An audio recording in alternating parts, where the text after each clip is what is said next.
Hey everybody, this is Kay Bess, and I play Anna in Lara Croft: Rise of the Tomb Raider. You're listening to The Gaming Outsider. Hey there, Go listeners. On this week's episode of The Gaming Outsider, CB and I invited Brian Riggsbee from Retro Game Books to talk about what it takes for us to be most comfortable while we're gaming. In news, there were several more delays announced this week, including Starfield and Suicide Squad. You'll also hear my impressions of the Forest Cathedral and Merge and Blade. This is The Gaming Outsider.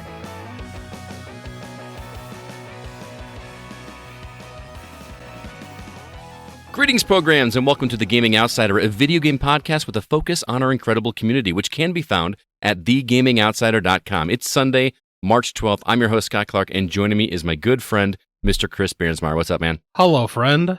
How are you? How's God of War coming? It exists. Zach and Alyssa will not be joining us this week. Zach is actually taking a vacation, and Alyssa's not feeling the greatest, so it's going to be CB and I, which normally means we would have a pretty, boring show because, you've all met CB. Hey.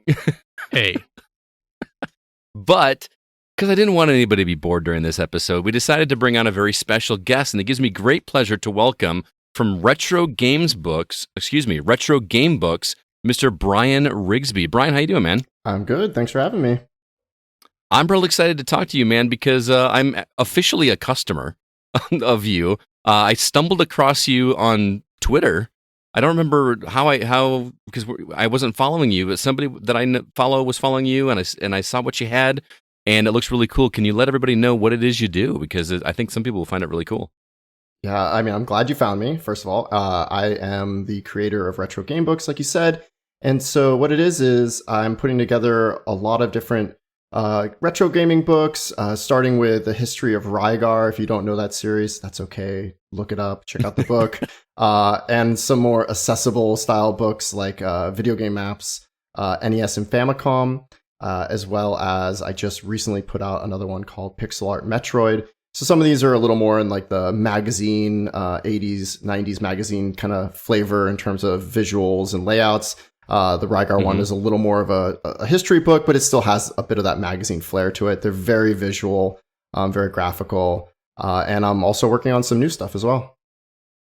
Nice. I suppose you can't tell us what the new stuff is. I can tell you one. I can tell you one real quick. So I am doing the Maps book again, but we're for Genesis and Mega Drive this time. A lot of people ask me to do SNES. I know that makes a lot of sense, but I played both when I was younger, and I just decided to do Genesis. I don't know why. I'm going to put that out. And then one other one, I'm doing these in parallel. They're both actually almost done. I won't tell you what it is yet. That one I will keep a surprise, but it is NES themed, that other one as well. And it's very light and kind of fun. I'll just say that much. I'm keeping my fingers crossed for Legend of Zelda because, big Legend of Zelda fan. But, Give me Chubby Cherub. Big Chubby Cherub. Yeah. I still don't have that one. That's one on my list I got to get this year. But, well, Brian, thanks so much for joining us. I'm really stoked to talk with you. We've been chatting over email, and you seem like a cool dude, and it's gonna be a lot of fun. So, and the Metroid one in particular, I actually bought the Metroid one. I know it's not out yet, or it's not been shipped or whatever, but huge Metroid fan. And am I correct in understanding that this is kind of like you've curated a bunch of different artists? Is that right, or is this all you? So that and more. So what it is, well, first of all, it's a second print run. The first one sold out faster than I expected. So I decided to pack in a little extra content, as I did with the other books, in between runs. And so you're going to get more than everyone else. So you can feel good about that. I know some people love first editions, but I think more content is also good. So what it is an art gallery of 125 plus modern pixel artists.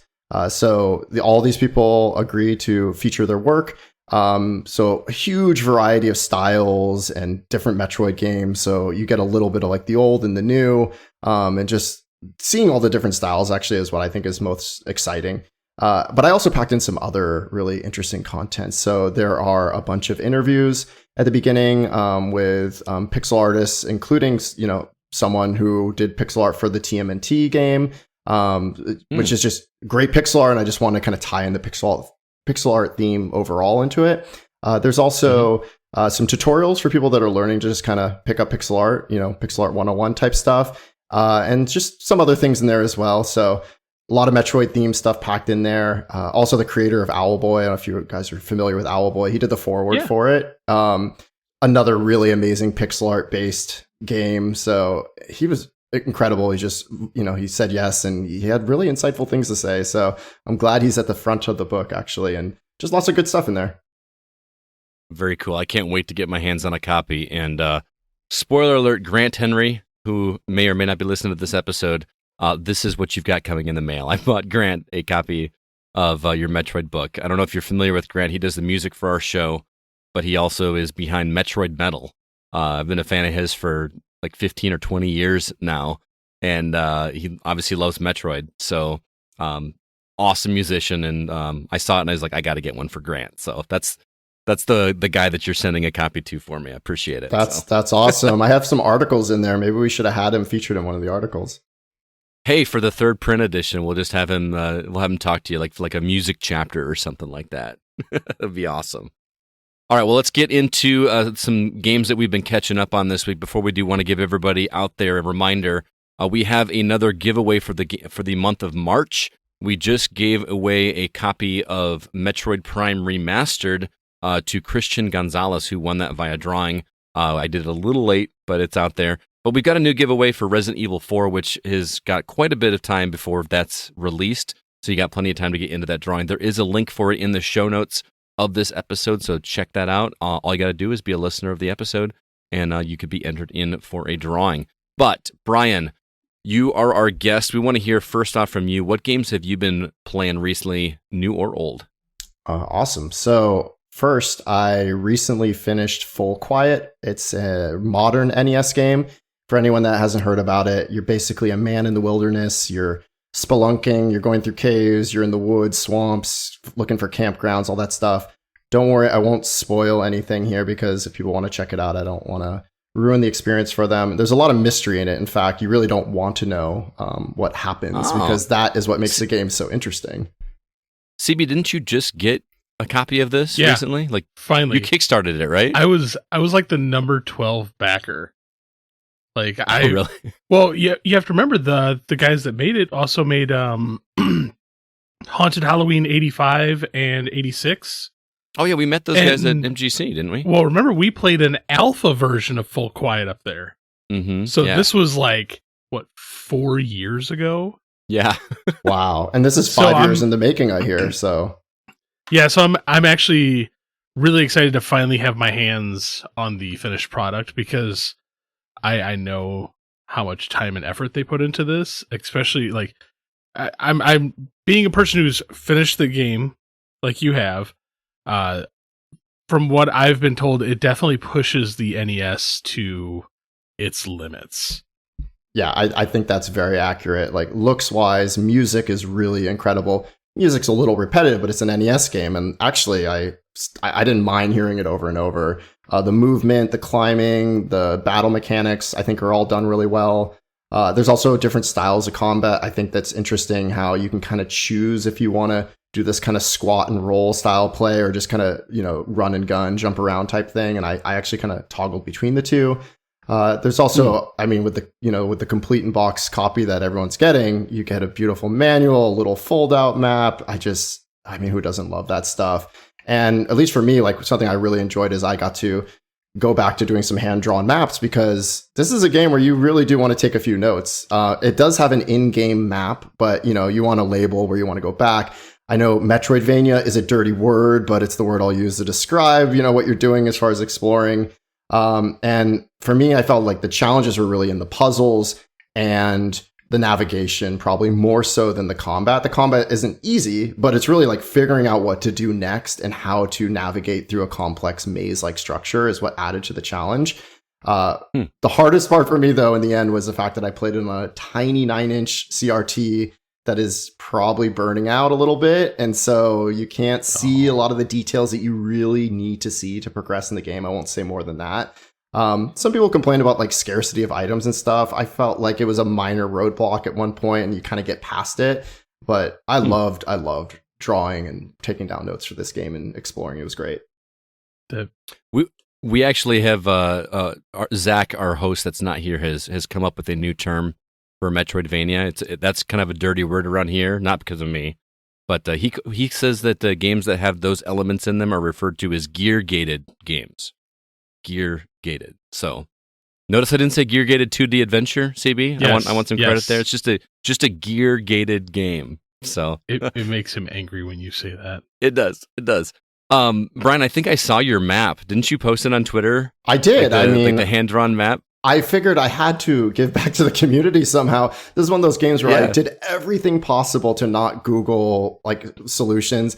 And then at one point I cracked and I looked and didn't find anything. And then later I found a Discord and I asked a question, and it's just nice finding these little communities. And they kind of said like, oh, hey, it's actually right in front of you. You know, you just got to do this one little thing and you'll move on. And it helped me. And basically it taught me that I should play on my AVS on my modern TV because I just couldn't see the details I needed to see.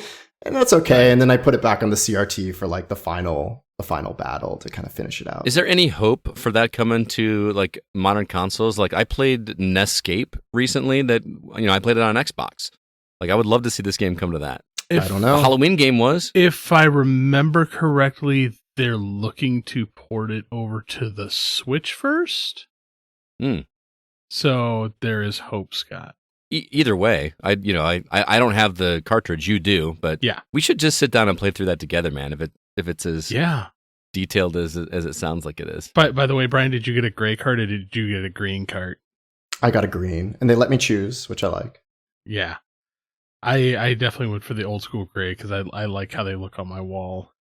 But, yeah, I mean, if you have the whole library you got to stay uniform. I respect that. Yeah. So, well, congrats on that one. Like it's next on my list to really crack into. So, well, use the map if it helps. It's not full of spoilers. It's just light on spoilers, but use it if you want it. No worries. Gotcha. Anything else you've been playing, Brian? I'll be brief on this one because it's getting a little old now, but Horizon Forbidden West, I finished. I basically was one of those people where I played the first one and I just rolled right into the second one because I was playing Breath of the Wild at the time of the original and never really got into it. Yeah.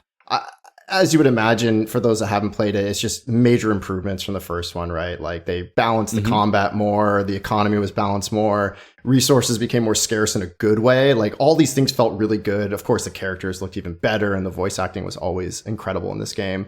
Music got even better, in my opinion. The environments got a little more like dense and realistic. The story, I think, was strong. I just think it's really hard to follow up on the original, but I still the further I got, the more I got into the story, which is true for the original, but you can't compare to the original. I am excited for the DLC, and I'm glad I can't get it yet because I needed a little bit of a breather, I think, after playing 2 back to back, right?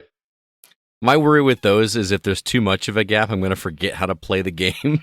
I think somebody mentioned that the DLC for the first one, for Zero Dawn, they actually kind of refreshed you on the mechanics because they knew. So maybe they'll do that with this one. But yeah, there were so many button combinations and stuff going on by the time I got to the end of that one. So that's my only concern. Yeah, and the what first a gorgeous game. It's gorgeous. And in the first one, I already had the DLC pre-downloaded. I didn't even realize I stumbled into the DLC territory. So then I became over leveled and then went to the end and wondered why it was so easy. Right. But it just didn't occur to me what was actually happening here.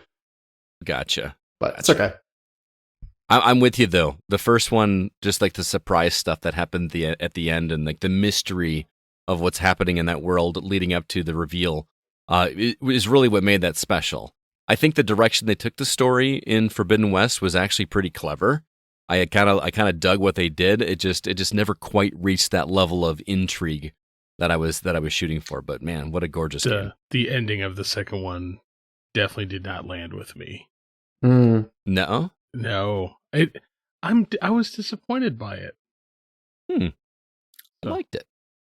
Well, I mean, we'll see. I want to see how it pans out with a DLC and whenever they decide to do a third one, because that's going to be a pretty tall order to live up to. I agree. And speaking of Metroid, looks like you've been playing the Metroid Prime Remastered game as well?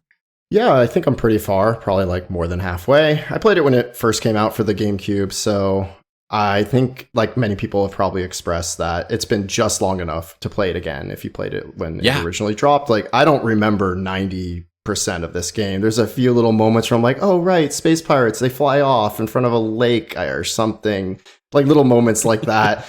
But that's what makes it so fun. And, for this one, I'm not looking anything up, and it's maybe I'm backtracking a little more than I'd like to, but it's such a fulfilling game. It's so beautiful. And that feeling of claustrophobia, which is good and bad, like being in the helmet and not really being able to see quite as well as you want. Like, yep. I'm having flashbacks of that. I love the transition when you pop into the ball and pop back, the way the camera moves. It feels still pretty fresh for a game as old as it is. And, it looks great. And like everyone else, I think it looks the same as it used to. And you got to look at old video to refresh your memory and realize actually it does look a little nicer.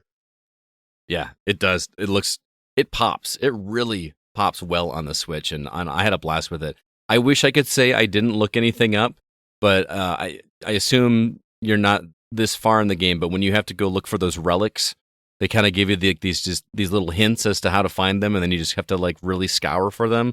I cheated. I did it back in the day on the GameCube, but I was in a hurry. I wanted to get through because I wanted to get to another game, and so I did cheat to find those out because I wanted to get them quickly. It's okay. I've done it before, so it counts, man. It counts. I was going to say, if you've already done it, you've already done it. It doesn't count as cheating anymore. And back in, what was it, 2004? Is that when that game originally released? 2000. Yeah, I think it was 2004. Yeah. We didn't have quite the extensive ability to see like walkthroughs or video walkthroughs or anything like that. They were game facts.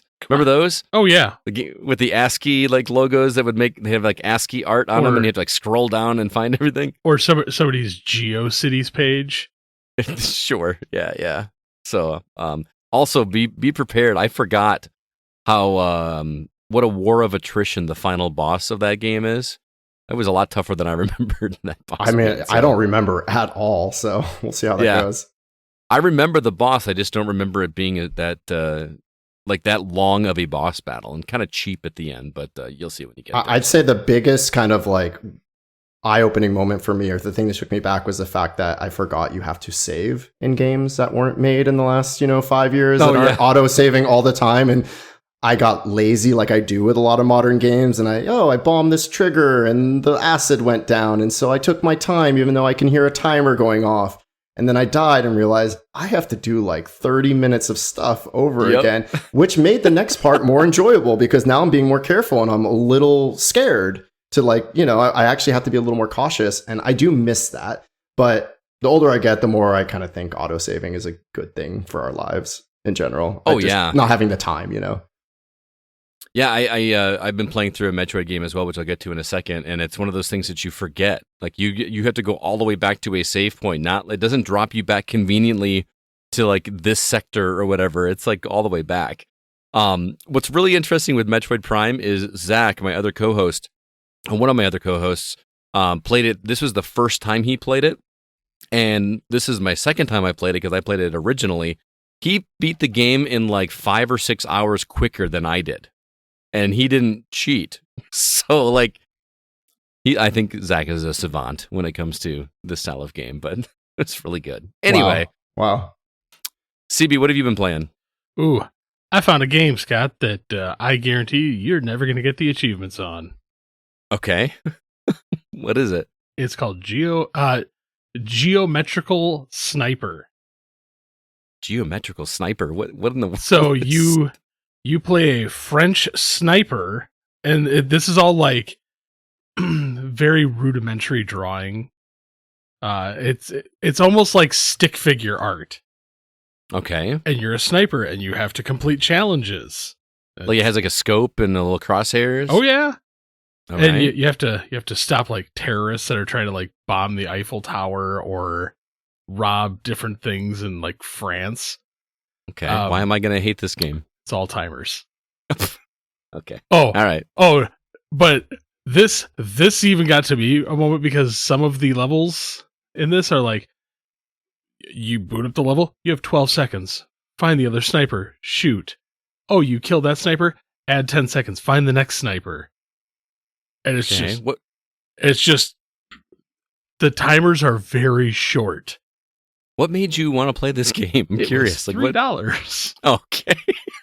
You just looked for a game on Xbox that has a really cheap Well, I was price just tag. like, So I started back to work this week, and I didn't have time to get into something heavier. Mm-hmm.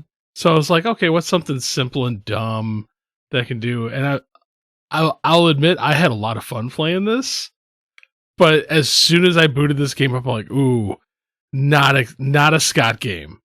So I think you're doing that just to do reverse psychology so that I'll go download it. And you know what? Fine. Next time you're at my house, I want you to. Well, I bought it on Xbox, so yeah, I want to watch you play this and watch you just tear your hair out. Okay. Because the geometrical sniper. Oh man, it's a fun little game. The main game's only like 10 missions long, but then they have like the challenge is like find the 16 hidden umbrellas in the level. And what? Yeah, but you have in a certain amount of time. Probably. You have to shoot the items, and you have a limited amount of ammo on top of that.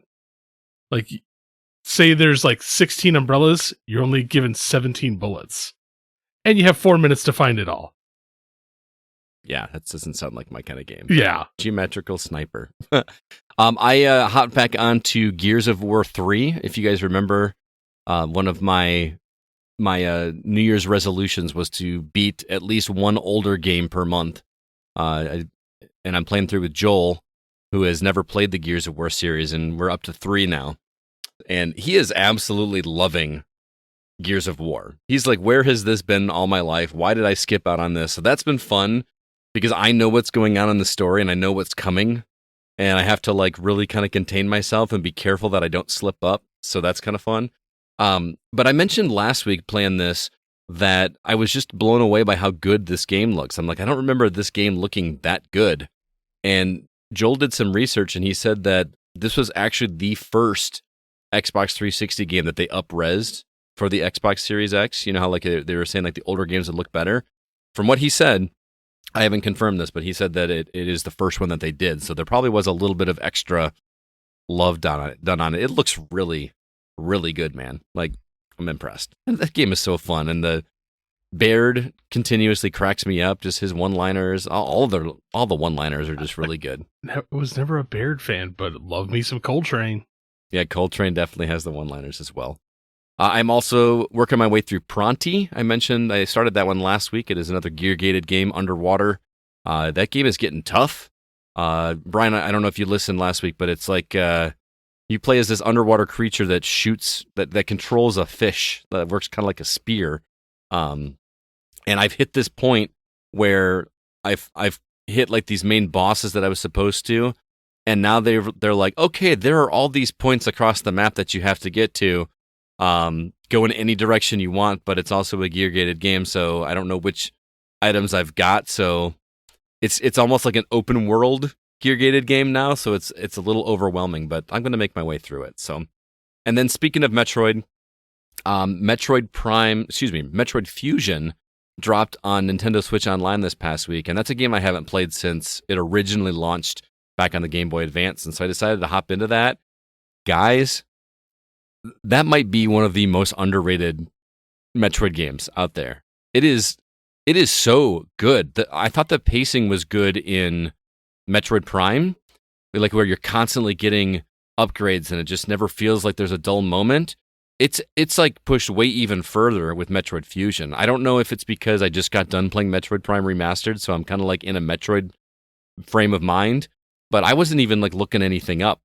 Like it was just flying and flying. I could not put the game down. I started it on Friday when it released, and then I started it on Thursday, and then finished it on Friday. Which sounds like a big accomplishment, but my final timer at the end said it was like 4.5 hours. So like I thought that game was a lot longer than it was. So Zach, if you're listening, I was wrong. That game is not much longer. It's much, much, much shorter. We had a little bit of a disagreement about the length of that game last week, but Metroid Fusion, seriously, go play that game. It's so good, and I assume you're a huge Metroid fan, Brian, because Chris has never played one. He's still on the podcast. He's still allowed to be here. Oh, but okay. I know, right? You've played them all, I assume? I've played just about everything. I don't think I played Prime 3, if you could believe it. But now I'm wondering if I'm going to get remasters before 4 ever comes out. So now I wonder if I should wait. But I went back and played Fusion a couple years ago because I was just going through like a handheld kind of fix. It is a great game. My least favorite costume maybe or suit, but other than that, it's good. Yeah, I could see that. I mean, but that does not make a game, so I'm not worried about that. Right. It's so good. But anyway, this one really makes me want to go play Other M, which is a game that I remember not liking at all. But knowing what I know now about Other M, and Samus talking about Adam, which is a character that you meet in Other M, and I didn't know that the first time I played Other M, and I never got that far. So now I really want to go back and experience that game. So CB, we're going up to Midwest Gaming Classic at the end of the month. I'm going to be looking for a copy of Other M because I need to go take that one off of my list of games I've not played. I'm going to have to borrow a Wii, by the way.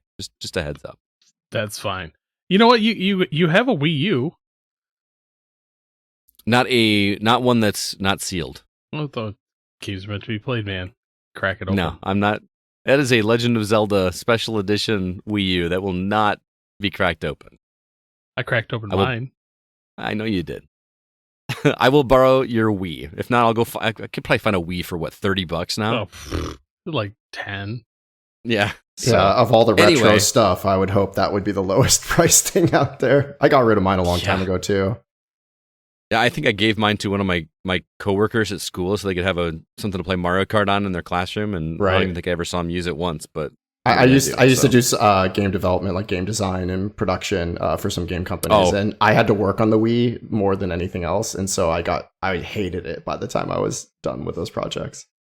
Oh, because of the motion stuff? Was that just because knowing, like, everyone knew that it was a lot of gimmicks involved, right? Like, they're not doing quite as much as we pretended, but you really know when you're sitting with engineers and they're telling you of all the limitations. And then I worked on a lot of tween games, like Disney-based games, so have a lot of haunting, memories of these horrible Hannah Montana songs and all this stuff stuck in my head, nightmares. So that's what I think when I think of the Nintendo Wii. I think of that. I'm proud of the work I did, but it's still tween games. It's not like stuff I'm going to put in there and play again or something. Yeah, I played the Hannah Montana game on Xbox just to get the achievement points. So. It's funny because I'm willing to bet I may or may not have some of the games that you worked on, simply because one of the stores here in town, whenever they get the tween games in, they're like 99 cents. Well, if you find High School Musical or Hannah Montana Rocks Out the Show, I think was PSP, so that's different, but there was a few others. So the High School Musicals on the Wii, the ones that actually it was on everything. It was Xbox, Wii, PC, but the ones that PS2, came with the dance pads. Yes, there was a dance pad for a few versions, but some of them didn't even use the dance pad. So you're literally just doing rhythm games on a controller, which is so boring. Hey, Scott, remember what's sitting in my garage right now? Yeah, we just cleared out some inventory of an old game store. I have a pile of High School Musical games with the dance pads that were sitting in the back. One, Brian? Oh, I will send you one. They're still sealed. I still have my complete in box copies that the studio gave us when they shipped that were never needed to be opened. I played it plenty, I actually love putting things like that into my collection because they're a fun story. It's like, hey, remember when these existed? Those could not sell at the garage sale to save our lives. It's like, take them. But well, that's what we've been catching up on. Let's go ahead and jump into the week's news.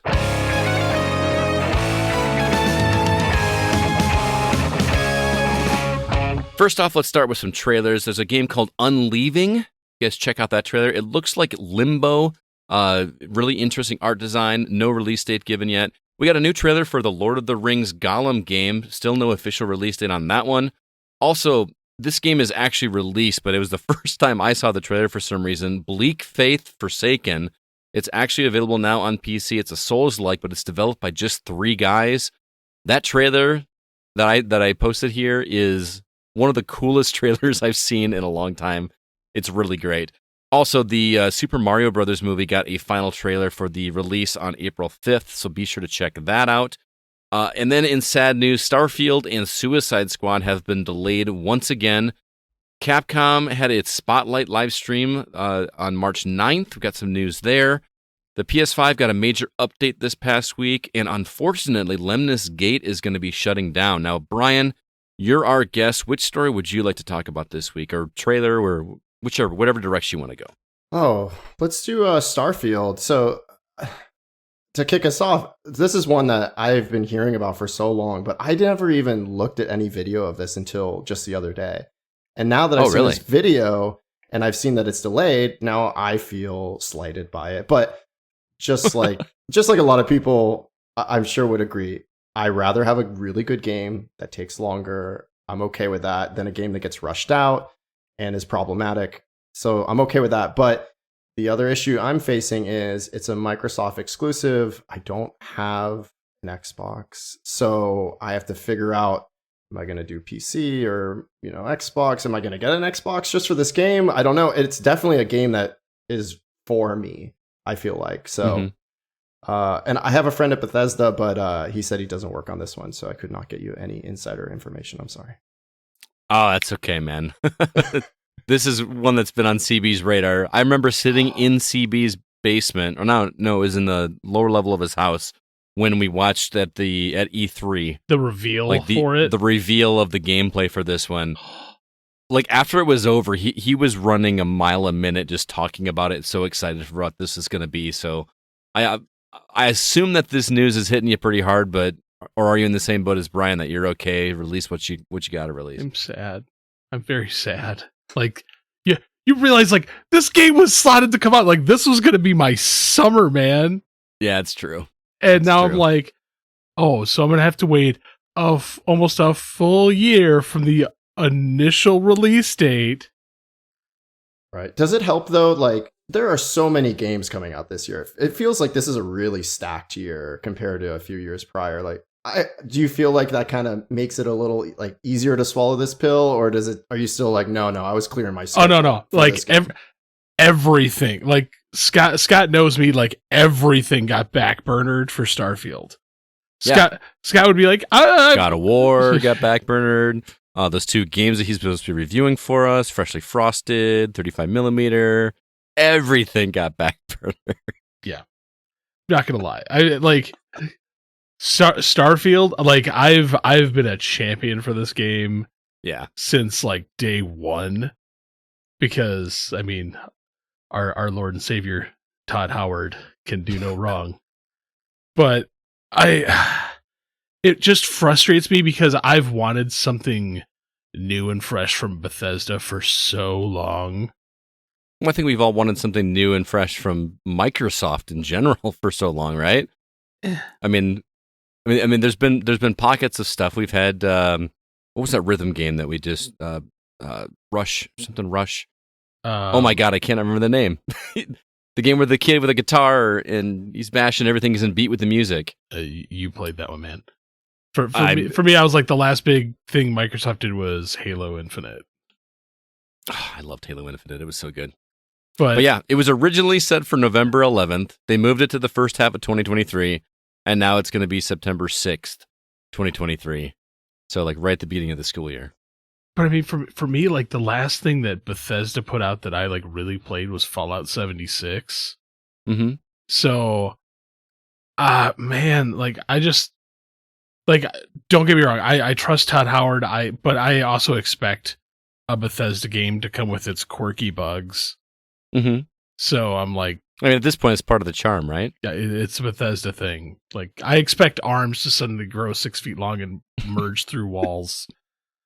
When I think of Bethesda, and I'm not knocking your friend that works at Bethesda, Brian, but the thing that always sticks out to me are like leaves that like pass through walls, which means nothing. It doesn't affect the gameplay at all, but it's just like what I picture, like the leaves clipping through a wall. Yeah, but I'll pass it. But I mean, at the same time, like, you look at a game that's so massive like that, like, you know how hard it would be to find every single one of them. Exactly. It's actually getting its own direct presentation on June 11th.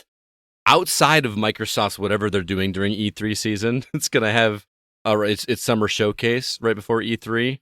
And then Bethesda did release a video to announce it, and Todd Howard did say, quote, there's so much that we still have to show you. The game has many of the hallmarks that you'd expect from us, but it's also a very unique experience. So I think whatever Todd says at that point, CB is going to be all over. So since he says the things that we expect, so I'm expecting a bush to like morph through the wall of my spaceship.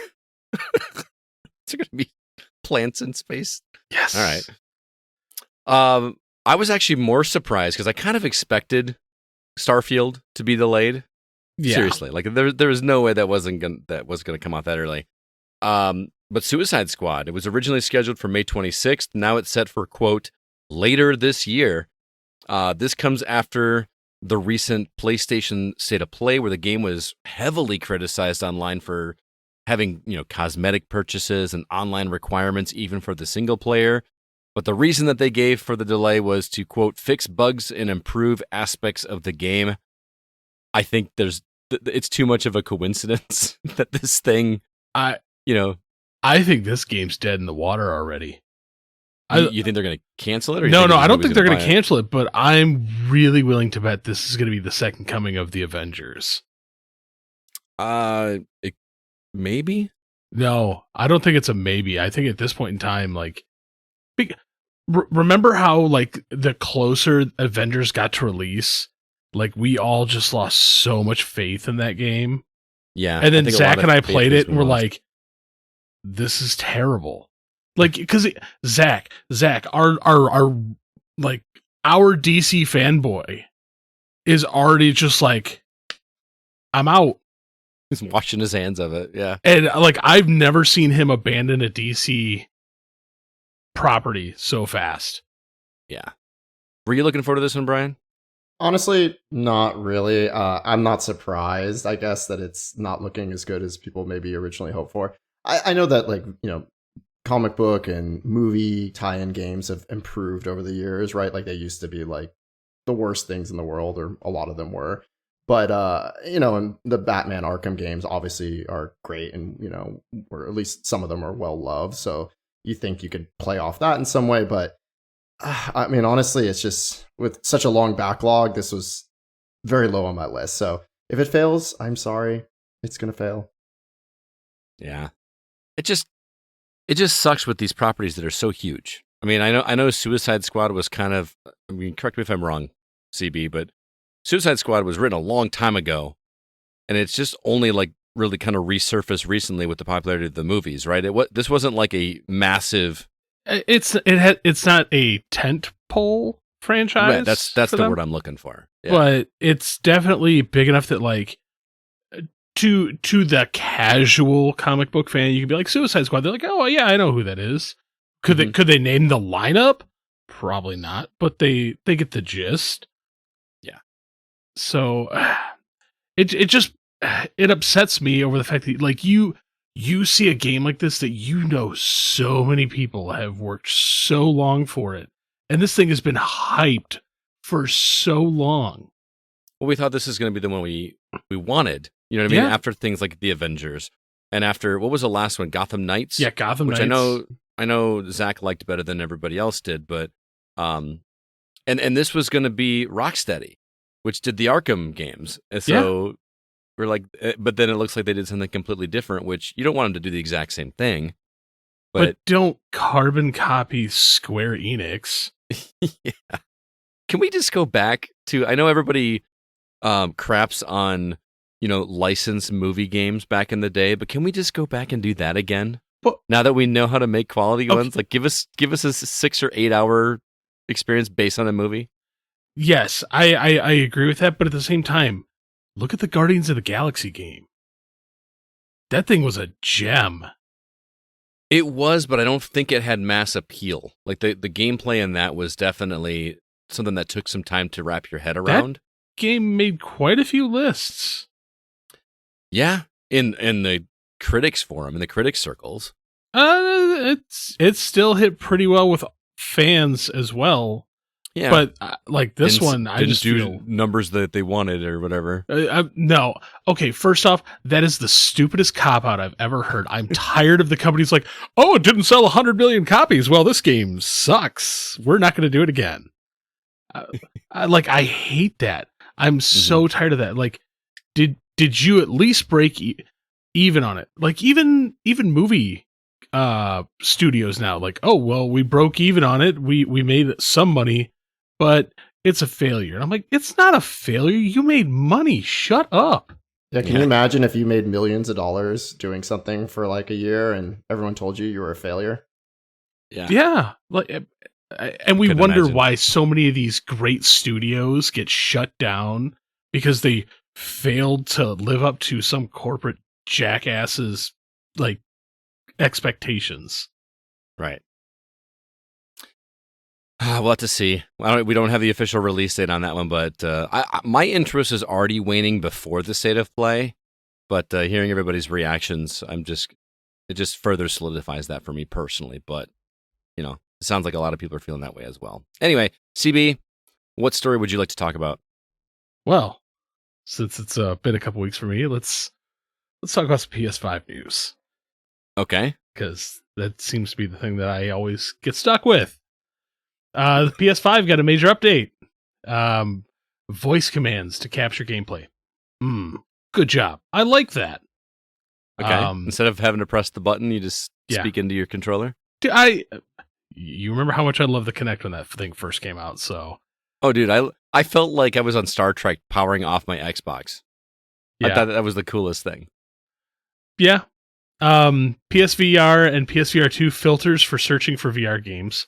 Finally, I don't know why this wasn't implemented in the first place. Yeah, that seems like that should have been a no-brainer. Making it easier to access PS4 save data. Again, man, what's the thing that Xbox does? The smart delivery? Smart delivery? Oh, man. So, PlayStation finally has that. Man. Huh? Don't be that guy. I feel like this argument always comes up when, especially like with phones. Android versus iPhone. Android's been doing it for a long time, or Apple's been doing it for a long time. Like just now they're making it sound like I hate that. Just fine. You mean like no longer needing the physical disc to play a digital copy of the game? That one's actually biggest for me on the list. I want the physical just for the library, and then I want to just be able to put it away. So why did I need the disc afterwards? Because if I had downloaded this, I didn't. Right? Doesn't. Yeah. So how does that work for DRM then? Like if you download it, you have to download it, and you have to have the disc in order to download it, right? So then that should be your DRM. Are you getting at like what happens now if you go sell the game to someone else and now they're playing it? And so like if you lose the download, you would have to buy the game again to reinstall it, right? I'm not going to think about it too deeply, but it seems like a good feature. Yeah. Well, yeah. I mean, that's your prerogative, I guess, if you want to sell it. I don't sell my games, so that's not a problem for me. No. I'm just talking like for general. I mean, is this something where people are going to buy the game, install it, or rent the game? Okay, can you even rent it from Amazon and return it, right? Yeah, there you go. Yeah, I was like, first off, can you even do that? I would actually say, is it more? Are you still able to abuse the GameStop policy? Oh yeah, the 7-day. Yeah, the 7-day. Like, oh, I don't like this game. Let me return it for full store credit. Install it and then go play it. Yeah, that's the dirty one. Yeah. Well, someone needs to try and see what happens. Yeah, right. I might. Don't tempt me. Actually, wait. There is still one service that you can rent games from, GameFly. Yeah, because you can't rent from Redbox anymore. They got rid of that. That was a long time ago. They got rid of that. I know, but that was like one of the last big holdouts because now like all the family videos are gone too. So yeah, dude, Redbox was great. That's how I played the first Tomb Raider reboot. I just rented it on a weekend for like $4 and played through the whole game, and I was done with the game. I have a feeling Redbox is going to be like the next payphone, like with streaming services. Be like, oh my god, it's the last Redbox location. Yeah. Well, Redbox is doing actually streaming now. Like you can actually like. Well, I know, but I meant the physical location. No, I know. But right, like there's one left behind somewhere next to an old mall that's fallen apart, kind of thing. Oh man, I kind of want to go out and find one of those now. I don't remember the last time I used a payphone. By the way, I actually saw a legit payphone the other day, so I got really excited. So it still worked. I copied down Interesting. the phone number for it. So, PlayStation's also getting Discord integration, which Yeah, I thought that was already there for some reason. yeah, I thought it was too. Discord is owned by Microsoft too, as well, isn't it? I don't know. Is it? I thought it is. If that is, that's news to me. I don't think so. What's the one that Mixer was Xbox. I thought they bought something else. I don't know. It's been a long week, man. And also 440p resolution, so you can play on your 1440, so you can play on your monitor. right? Which I also thought that already had because Sony sells a monitor for the PS4 and PS5. Gotcha. But But yeah, the disc thing seems to be the biggest yeah, thing on there. that's in terms huge. So I'm happy like PlayStation 5 is finally starting to work out some of those like little quirky oddities that they have. Right. So they're actually listening to fans on some things at least. So Sure. I'm not gonna tin hat it this week on Sony's thing. Okay. So I'm glad that, because again, like I've always said, I want them to be good as well because I like having everybody perform well. Sure.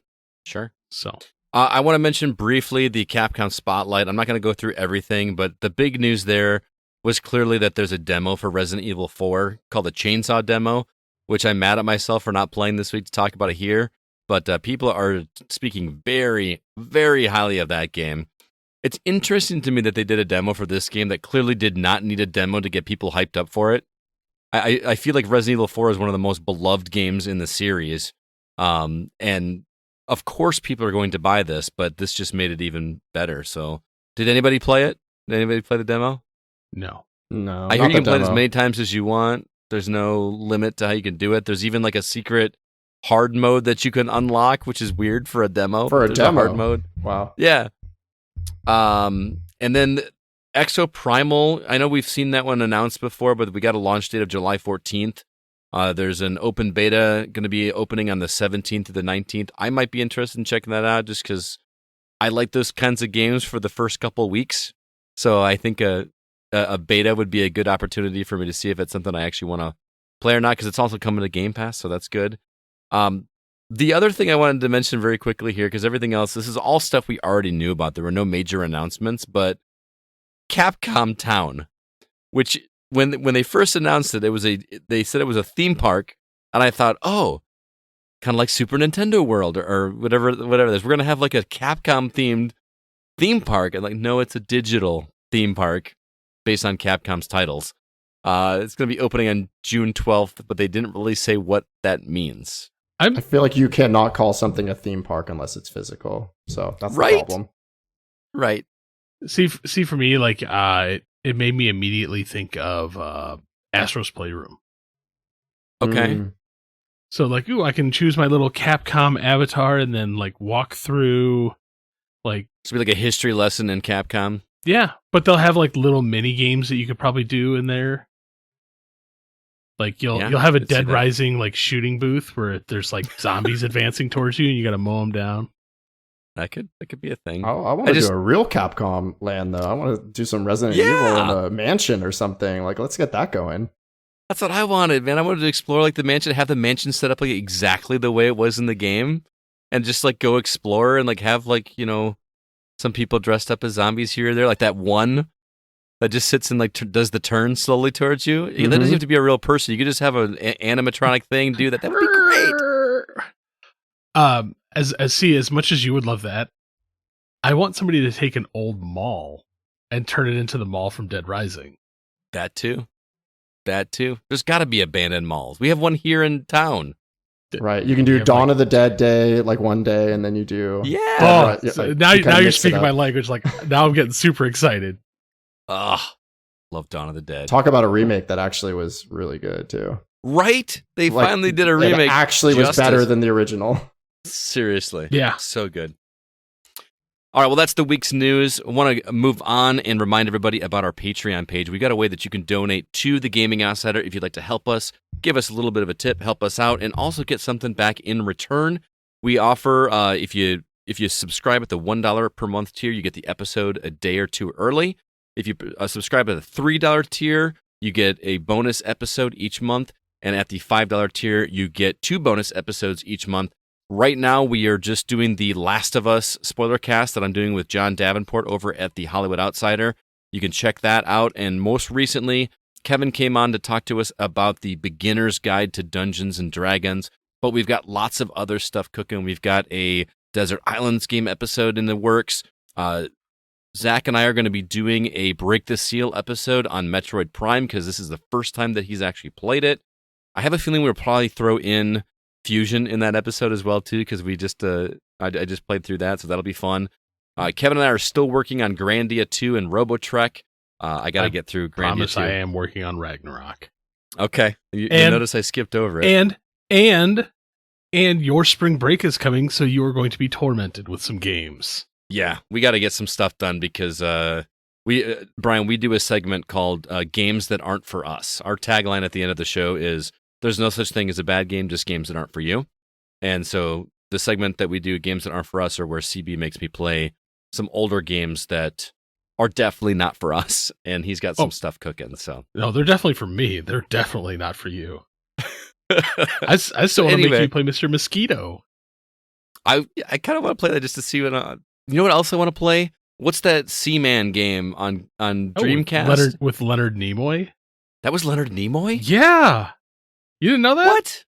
Yeah, Leonard Nimoy. No, it wasn't. Leonard Nimoy is the voice of Seaman on Dreamcast. I did not know that. My mind is kind of blown right now, if that's true. The more anyway, you know. So we're going to be doing all kinds of stuff. Like I said, spring break is coming up next week, so I got some time to get some things done. But if you'd like to hear any of those episodes or any of those upcoming episodes, head over to patreon.com/thegocast, and we'll get you hooked up for those bonus episodes each month, and we really do appreciate the support. But for now, let's go ahead and jump into the new games that we've been playing.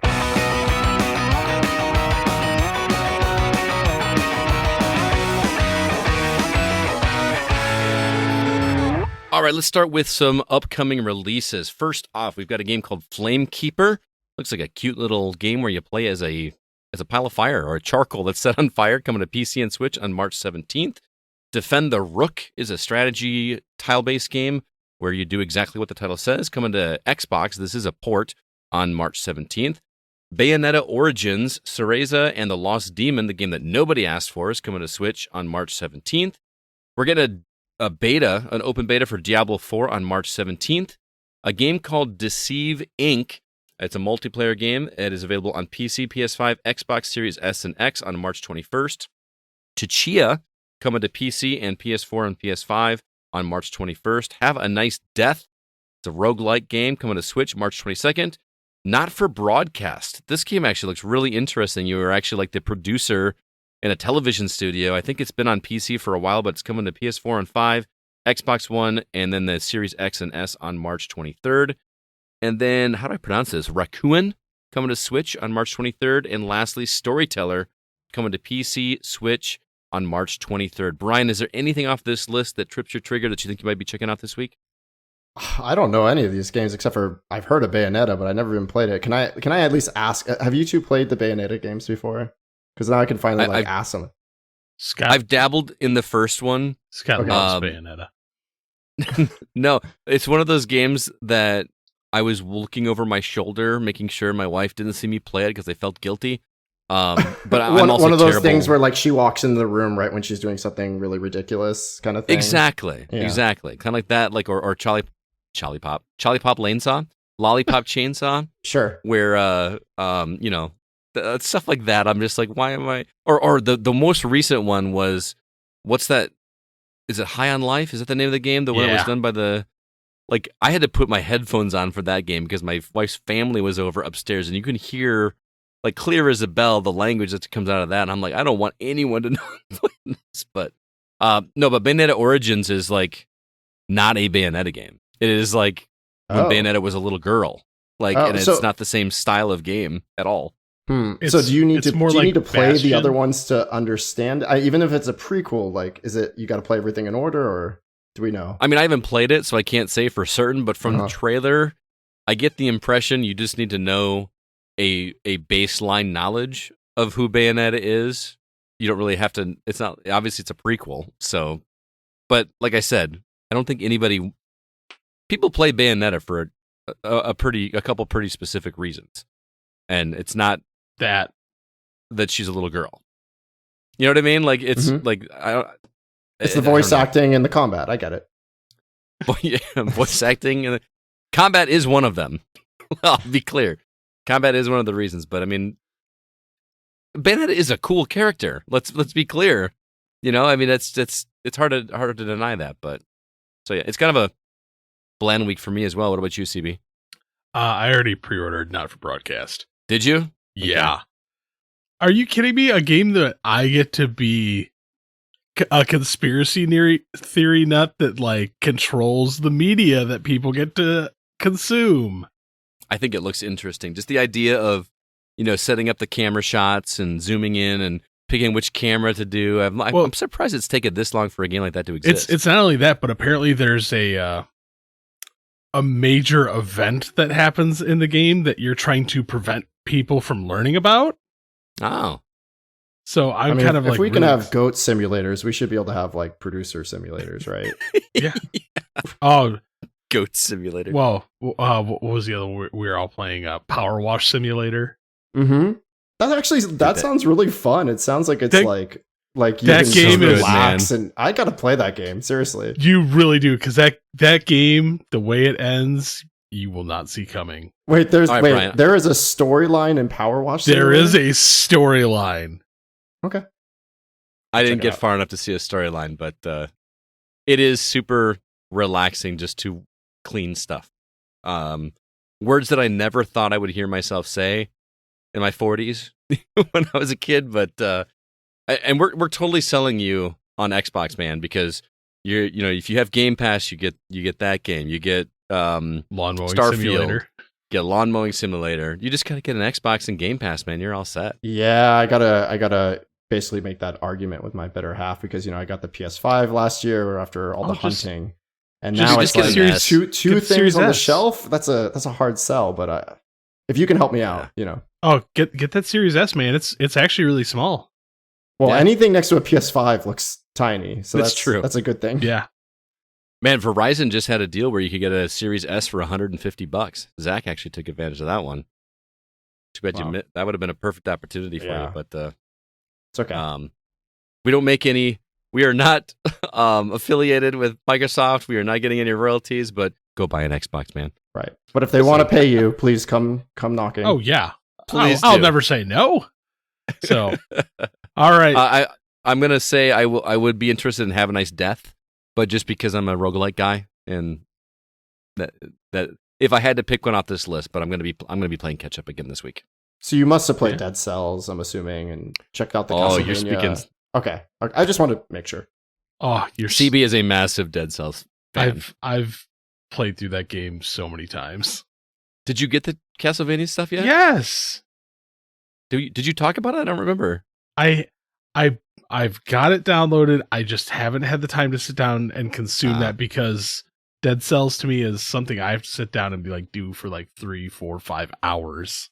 I did love Dead Cells when I played it. I only beat it like 2 or 3 times though, so it got tough.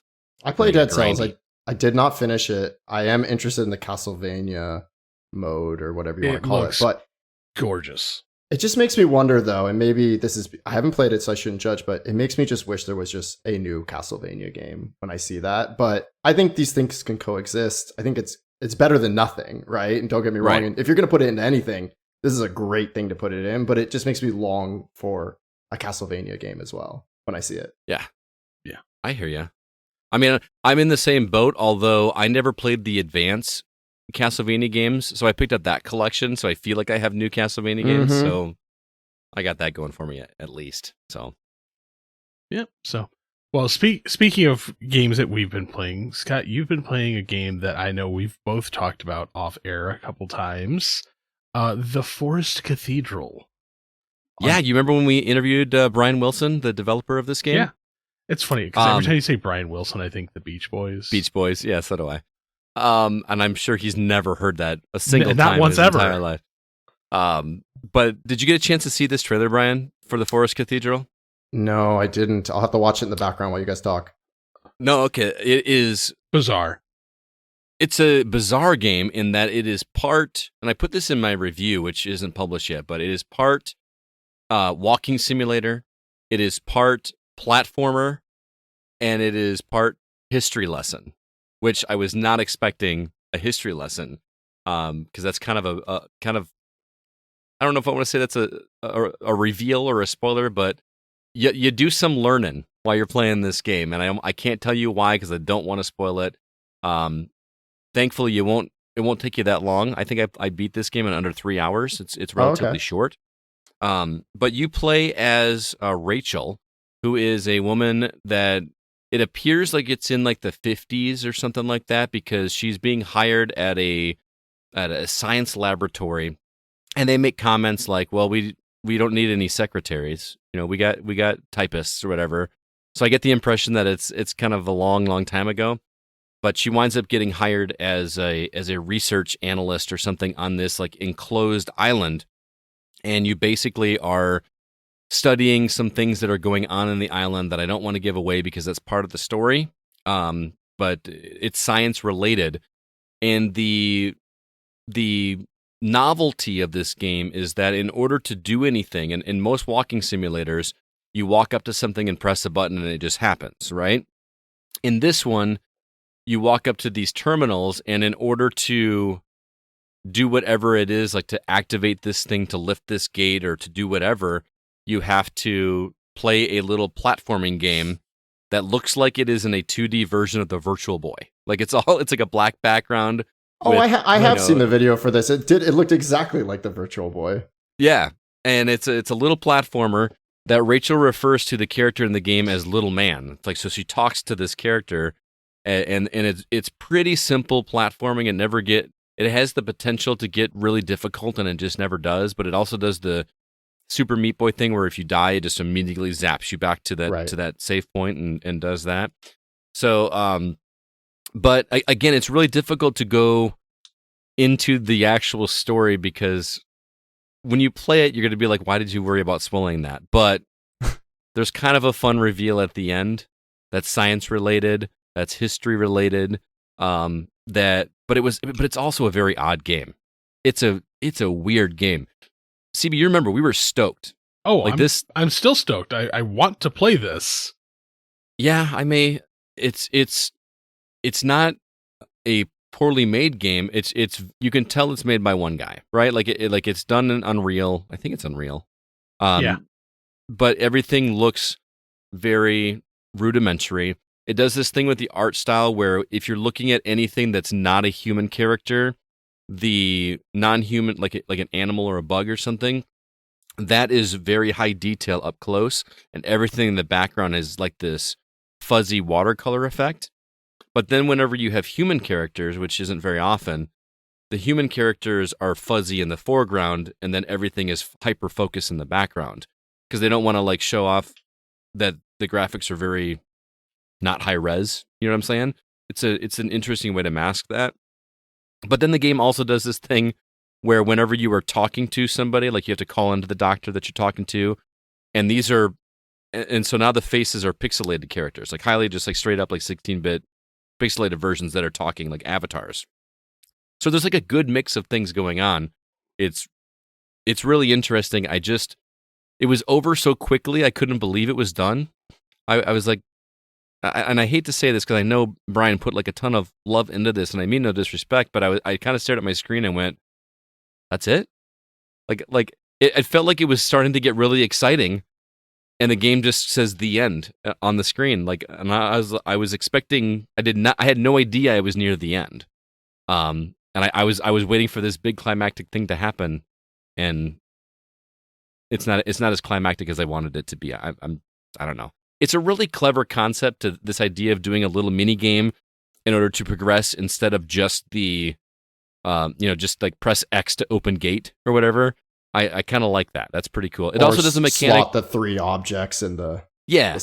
Like everything does that, and I appreciate that he did something different that kind of works. The platforming is I'm spoiled by games like Celeste and Super Meat Boy. So anything that doesn't feel that tight just feels muddy to me, and this feels muddy, but it doesn't need to be tight because the platforming never gets as difficult as those games. So, I didn't really like the voice acting. I'm sorry. I know I can't be. I hate being critical of that, but everything just felt very forced. And it just like overly dramatic. Like it should have been dramatic, but it just felt like it was being read instead of being delivered. And I mean no offense if whoever did the voice work on that is listening, but And voice acting has come a really long way, so the standards are so high now too. Right. It's so it's an interesting game to check out. I honestly don't know the price of it yet, so it's hard for me to say. I think it was like $14.99. I mean, it's not listed on Steam. It's not listed on Xbox yet, and I could not find it in the press release. So, I mean, this is an experience game. It's not difficult. It is just something that you play through just to see what happens.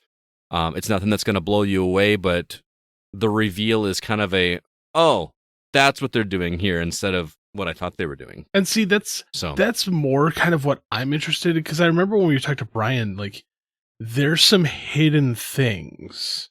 Mm-hmm. Like the dancing gorilla theory. I don't remember that.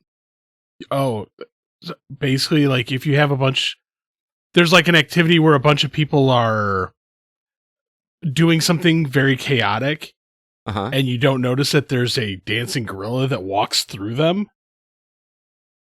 I vaguely remember that. Okay. That's like a psychological he's like there's experiment thing, right? Yeah, he said there's a couple like psychological and social experiment like theories that he's hidden in the game. Okay. And so because I am familiar with some of them, I kind of wanted to see how he was going to implement that. Sure. Well, I'll try it again because we got a code for it on PC and Xbox, and I don't think I unlocked any achievements on Steam. If I did, maybe just one, but I'm so attuned to Xbox and PlayStation more till I look at the list and see if there's anything else I haven't done. So maybe I'll go through on Xbox and see if there's some hidden things that I haven't done to discover. So okay. So well, I'll be interested to see what you think in terms of the psychological experiment. So again, that is The Forest Cathedral. I played it on my Steam Deck, and but it's also available on Xbox. As of this recording, it should be available on the 14th. Wow. When it comes out. Okay. Well, speaking of other games, and speaking of Xbox, tell me why I need to play a phone game on my Xbox. This was a phone game? It looks like a phone game. I did not realize this was a phone game. No. I'm not saying it's a phone game. I'm saying it looks to me and has the feel of a phone game. That makes sense. I could totally see this being playable on your phone. It's it's deceptively complex. Like, it looks like way more simple than you think it is, but there's a lot more moving parts in this than I thought. Okay. Merge and Blade is it's a puzzle game / roguelike / RPG, which I know is not very descriptive, but it's such an interesting concept. I had to try it. If you've seen the trailer, the way this game works is you have, like, at the very beginning, you only have 3 waves of enemies that you have to get through. And then when I left off, I had up to 5 waves of enemies I had to get through. And when you in order to pass these enemies, these waves of enemies, you have to build your army. And the way that you build your army is in a Tetris-style game first, which is really clever. It's like a match 3 Tetris game where you're given 2 different kinds of characters. Let's say a farmer and a knight, and you drop these in there. There's only 2, so you can either do them side by side or on top of each other, or you can rotate it like a Tetris piece. You put it wherever you want, and then the next piece comes. And then once you match 3 of these different pieces together, Yoshi style, or insert whatever match 3 game that you can think of, those 3 guys merge together and they make a more powerful version of whatever. So, like, 3 farmers will now make a warrior. 3 warriors will make a knight. There's like a whole hierarchy of you match 3 things and it makes the next level up, and then it makes the next level up. And you have a limited number of turns to try to match up as much as you can to build your army. And then the game goes to a fight. your army kind of like lines up and goes to the next screen. The enemies come in and then they just auto fight. The only thing that you can do in that section is you can swap characters. So like if I've got some weaker enemies in the front line, I can swap them with somebody behind me or swap them to someone to the side of them so that I can, have a more strategic element in that battle. Are you with me so far?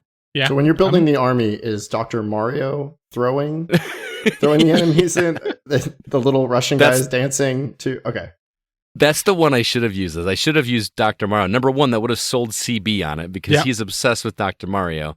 It actually plays more like Dr. Mario because the two characters rotate just like the pills do in Dr. Mario. And then if you stack one with one hanging off, he drops down just like in Dr. Mario. That's what I should have I was done. always a puzzle fighter guy, but also Tetris fan. So I was a get behind Tetris Dr. Attack. I was a Tetris Attack guy. That was my jam. But Puzzle Fighter, that's a Street Fighter one, right? Oh, so good. So good. Yeah. I'm going to have to Very go back competitive. and try that one too. The interesting thing about this is that you'll hit a point where you just get overwhelmed. But as you're going through, you also collect money, which you can then use to purchase things. Like you can purchase the next level, like the next guy in the hierarchy. You know what I mean? Like if you start with farmer, fighter, knight, eventually I got an archer, which can attack from the back row. Things just can't keep going up.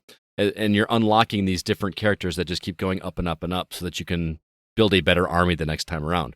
You can also like purchase the ability to have an extra turn. So like when you have like pieces drop, you get another one drop to you, or you can have an extra swap. Like you have a limited number of swaps when you're in the fight where you can swap your character with somebody else. So now instead of just 3, I now have 4. You know what I mean? And that just kind of keeps compounding. So you have the ability to buy things. And that's where like the roguelike element comes into it because, you're eventually going to hit a wall, but you can go back and kind of build up and purchase and it's fun to see where you're going. It's a neat little game.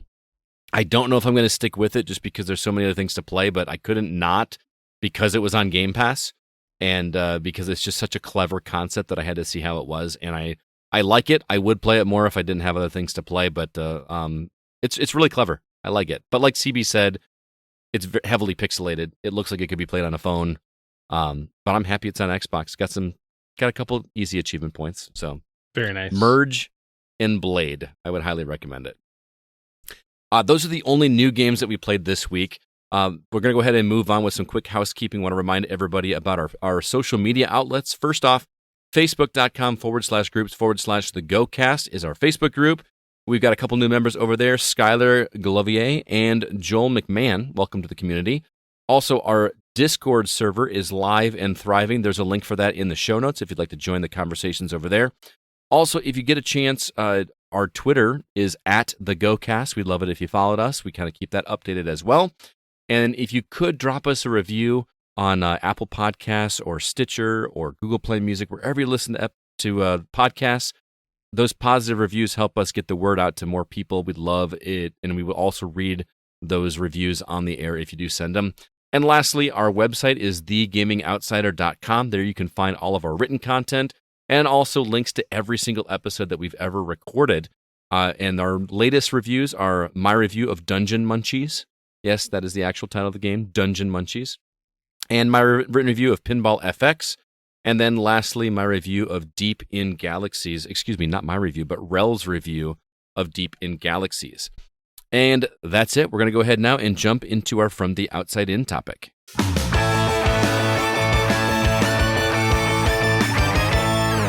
For this week's topic, we're talking about how we like to be comfortable while we're gaming. So some of us sit on the couch playing games on our consoles.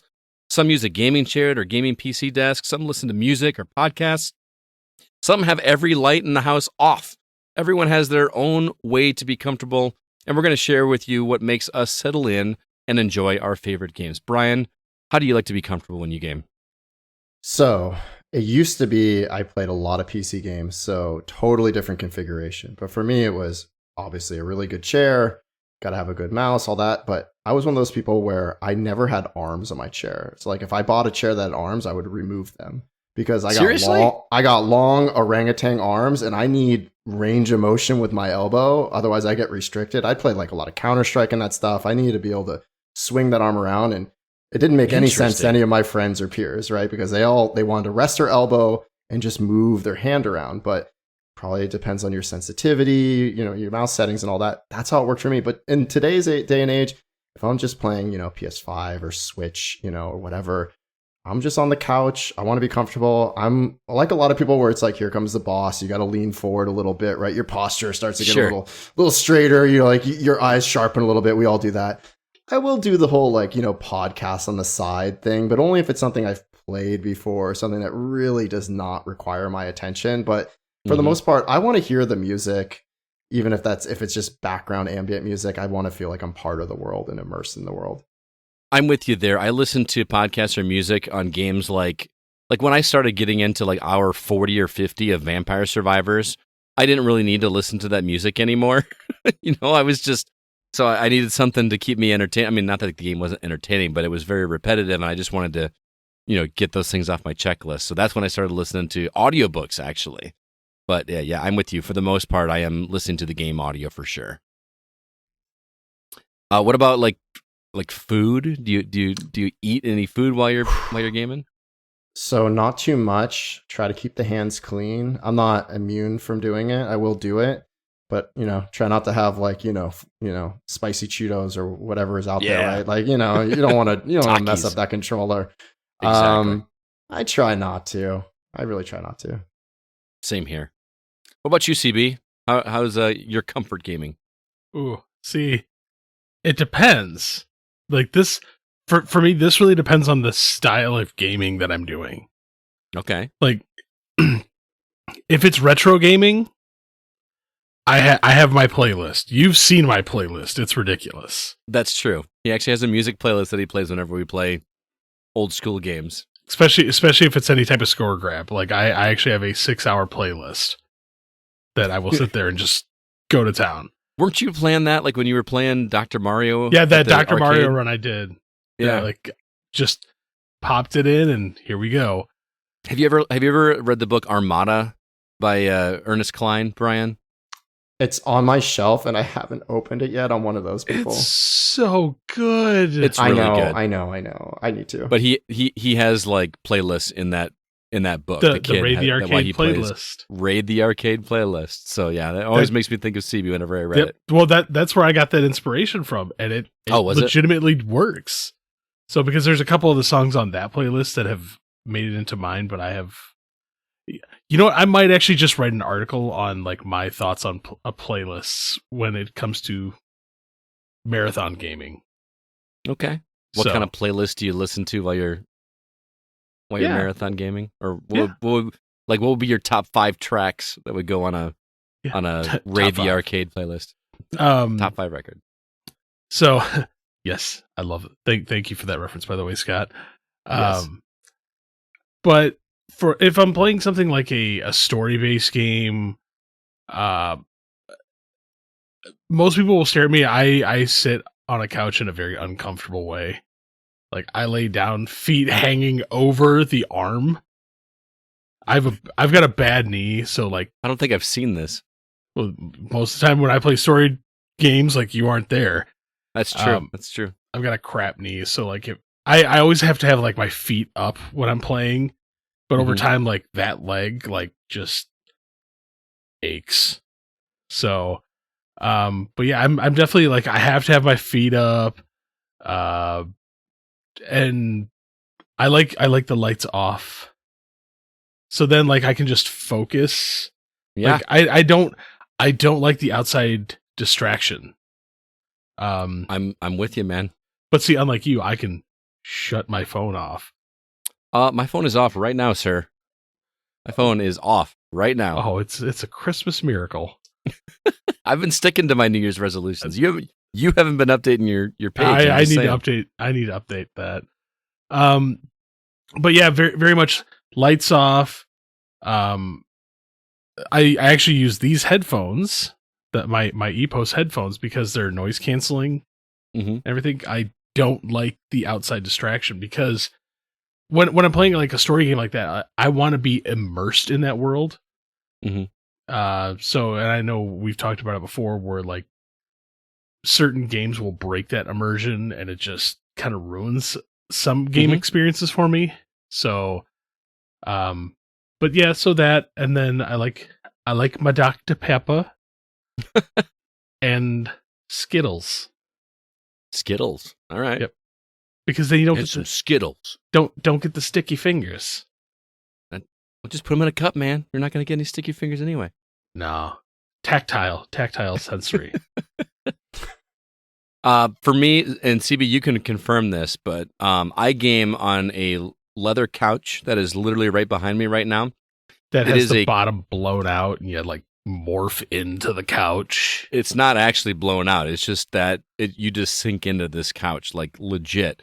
This was a couch, it's a couch love seat and single chair that was given to us by my wife's grandma when we got married 15 and a half years ago. So when it was deemed no longer good enough for the living room, it turned into my basement couch. But CB can attest, yeah, you sink into this thing and it just feels like it's swallowing you up. I just absolutely love this couch. Anytime I game, I try to sit there. Obviously, like playing Switch or Steam Deck, I got another option for that in a second. But when I'm down in front of my TV, 65-inch LCD, surround sound, feet propped up on my ottoman, I got these throw blankets. I got one that's shaped like a Nintendo controller, one that's shaped like an NES cartridge for Legend of Zelda. I got one of those across my lap. There is a cat on my lap, because I like a warm lap, and I love that. I've gotten better, CB, about turning my phone off while I game, and I've learned with this little experiment. Brian, you weren't here for our New Year's resolution, but one of my resolutions this year was to have my phone off. I'm kind of addicted to my phone. I'll fully admit it, but to have my phone off for at least 1 hour every day, and I try to do that hour for when I'm gaming, because I'm finding I'm getting a lot more gaming done because I'm not having that constant distraction. Like someone wants to text me, or I got the Facebook group thing to do or whatever, and I'm just able to focus on that game. And it also helps that every light on the house is off. I want it as dark as humanly possible. My basement literally has no windows in it, except for like those window well things, but they're all like behind closed doors, so there's nothing there. See, Now I just got to teach you to stretch the time. Yeah, I know, right? Yeah, I can't do that, but I'm going to try. But yeah, lights off, no music. I really prefer to play with surround sound, but my surround sound's not the greatest. So I tend to use the headphones, especially because like if there's any noise upstairs, I just want to be dialed in. In terms of food, drink, usually a beer, some kind, maybe some whiskey, neat. If I do have any snacks, it's something that's not going to get my fingers. I've talked before about putting Cheez-Its in a tumbler and drinking those out of a cup. Gummy worms, but yeah, just sit back, relax, feet up, blanket across, cat on my lap, lights off, nothing but me in the game. See, That okay. is. I think you're using the wrong couch. Why? I think you need to put that chair there. The single chair? Yes, Why is that? because then you got the arm prop, and like you can. Yeah, but I set like to things have. there. I have the love seat because then I can put like my controllers and an extra blanket and another cat like over here just to the right of me. I like cats. You're like a backup cat in case one doesn't A backup give off cat, enough. yeah. Oh no, cat left. Grab, reload cat. Reload cat. Does it make the sound too?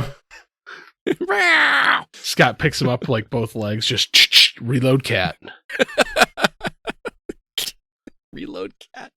Just got a backup cat ready to go. But yeah, I've done that. I actually used to have like a cat bed when we got our new cat. I used to put it right next to me on the love seat to try to make her comfortable, to train her to like, hey, it's cool to be down here with me. I got a warm lap and some treats, and now she comes down. In case you It's didn't great. know, Brian, he has like 6 cats. Yeah, we have 6 I'm cats. starting to get the impression, yeah. Yeah. It's really funny, though, that I like it dark because my wife is the complete opposite. We can't watch a movie with the shades drawn because she wants to have like it bright sunshine. Like, it's nice out. We got to have the windows. No, I want just the TV. See, I I have didn't the say it opposite. before, but you need shades down to play games, watch movies. Like it has to be down. Yes. It has to be. See, I will turn the lights off and like everything dark, and then my wife will just walk in and throw all the lights on. I'm like, oh, bothers me. Do you like do you guys like too. high volume too? Because like I'm the same with movies. Like I want it to be a little loud, like slightly on the loud side, but that's actually what gets me in the most trouble when I'm running it too loud. Why is that? Is that a wife thing? I don't know. They don't listen to this. Don't worry. Who cares if it's loud? Well, what else are we paying attention to? Scott, that's why I have the best option for that. Because my wife is deaf. So you can have it as loud as you want. It's great. Must be nice, man. I will say, Brian, the headset that I'm using, if you ever use a headset, find a headset with a roto wheel audio. Like this whole side right here, it rotates and like it's just perfect. So you're like sitting here just a little louder. Make that noise again so Kevin can save it for audio. Just a little louder. See, I'll do the things, man. Oh my goodness. Anyway, that's what we thought. That's what our comfortable gaming areas look like. Let's see what the community said. Starting over on Facebook, CB, why don't you kick things off? We have Jay Onken. I have a home theater built. I have theater-style seating, and it's dimly lit. Theater-style seating in a house. That's amazing. Okay. Congrats, Jay. I'm super jealous. Scott is probably one of the few people that has seen my game room evolve over the years. Yeah, it's true. And you remember how when tiny it was?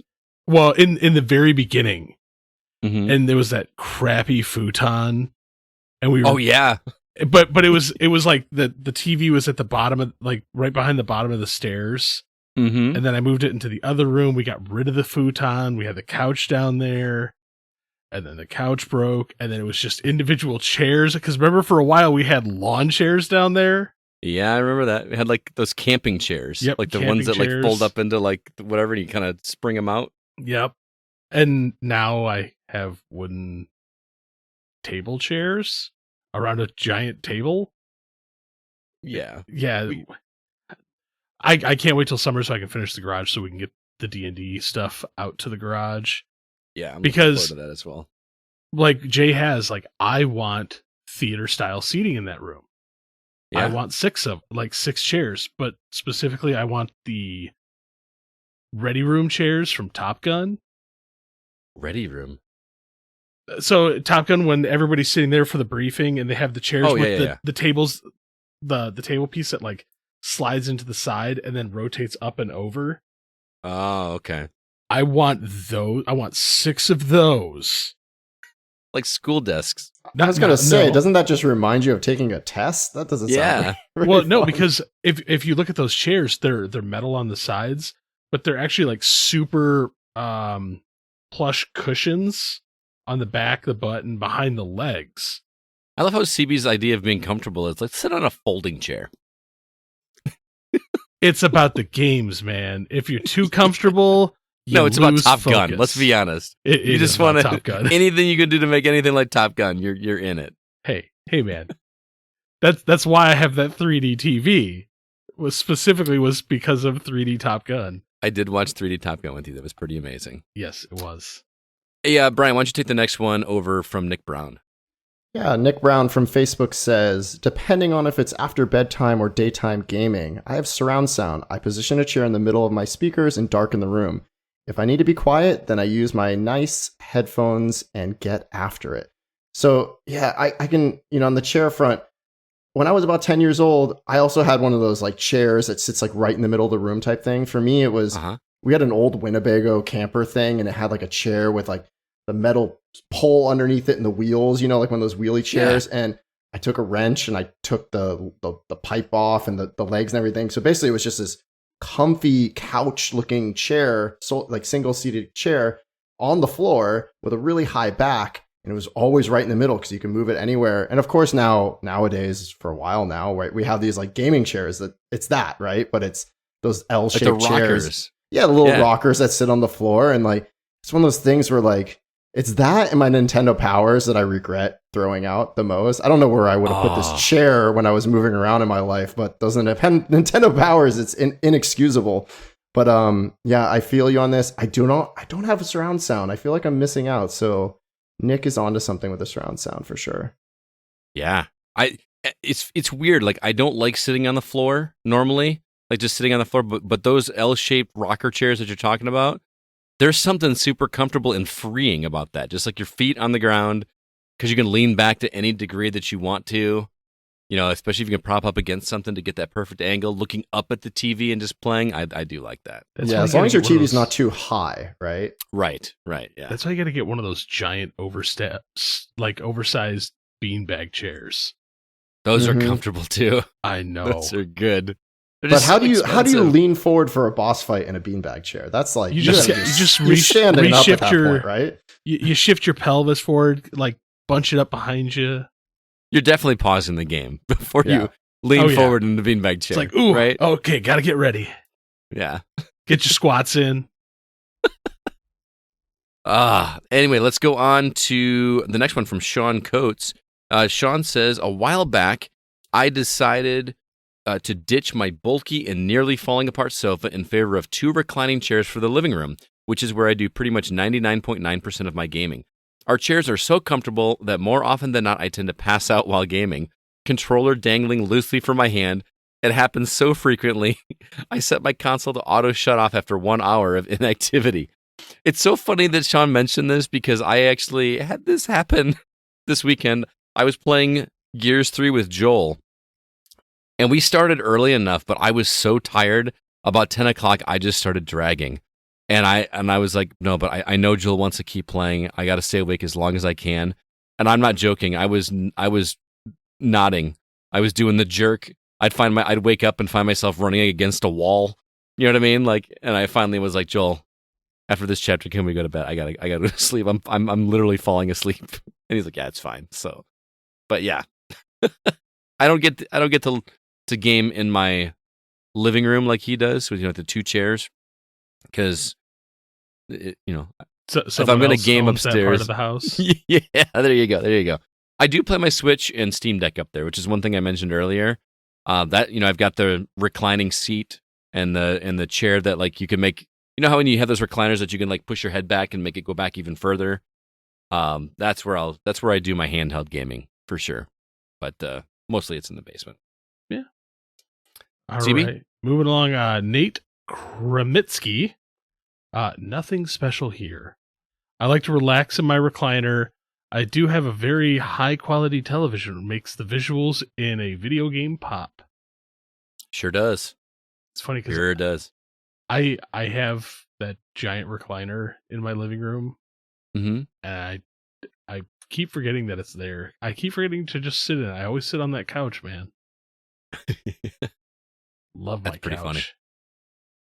I feel you. I love mine as well. Brian, you're up. All right, Thomas Bex from Discord says, most comfortable on my couch with my Steam Deck, a blanket, comfortable clothes, my feet up in the air because of the recliner section, some music or an easy show on TV, a drink nearby and my favorite crisps or some cheeses on the table. Excellent evening. So, Thomas, I'm sorry, but you are missing the cat, but otherwise this is a perfect configuration. You're missing the cat. Requires more cat. Reload cat. He mentioned comfortable clothes. That's something that I didn't even think about adding in my description. But yeah, comfortable clothes for sure. I can't wear jeans. Pants off, dance off. I'm not. I'm not taking my pants off.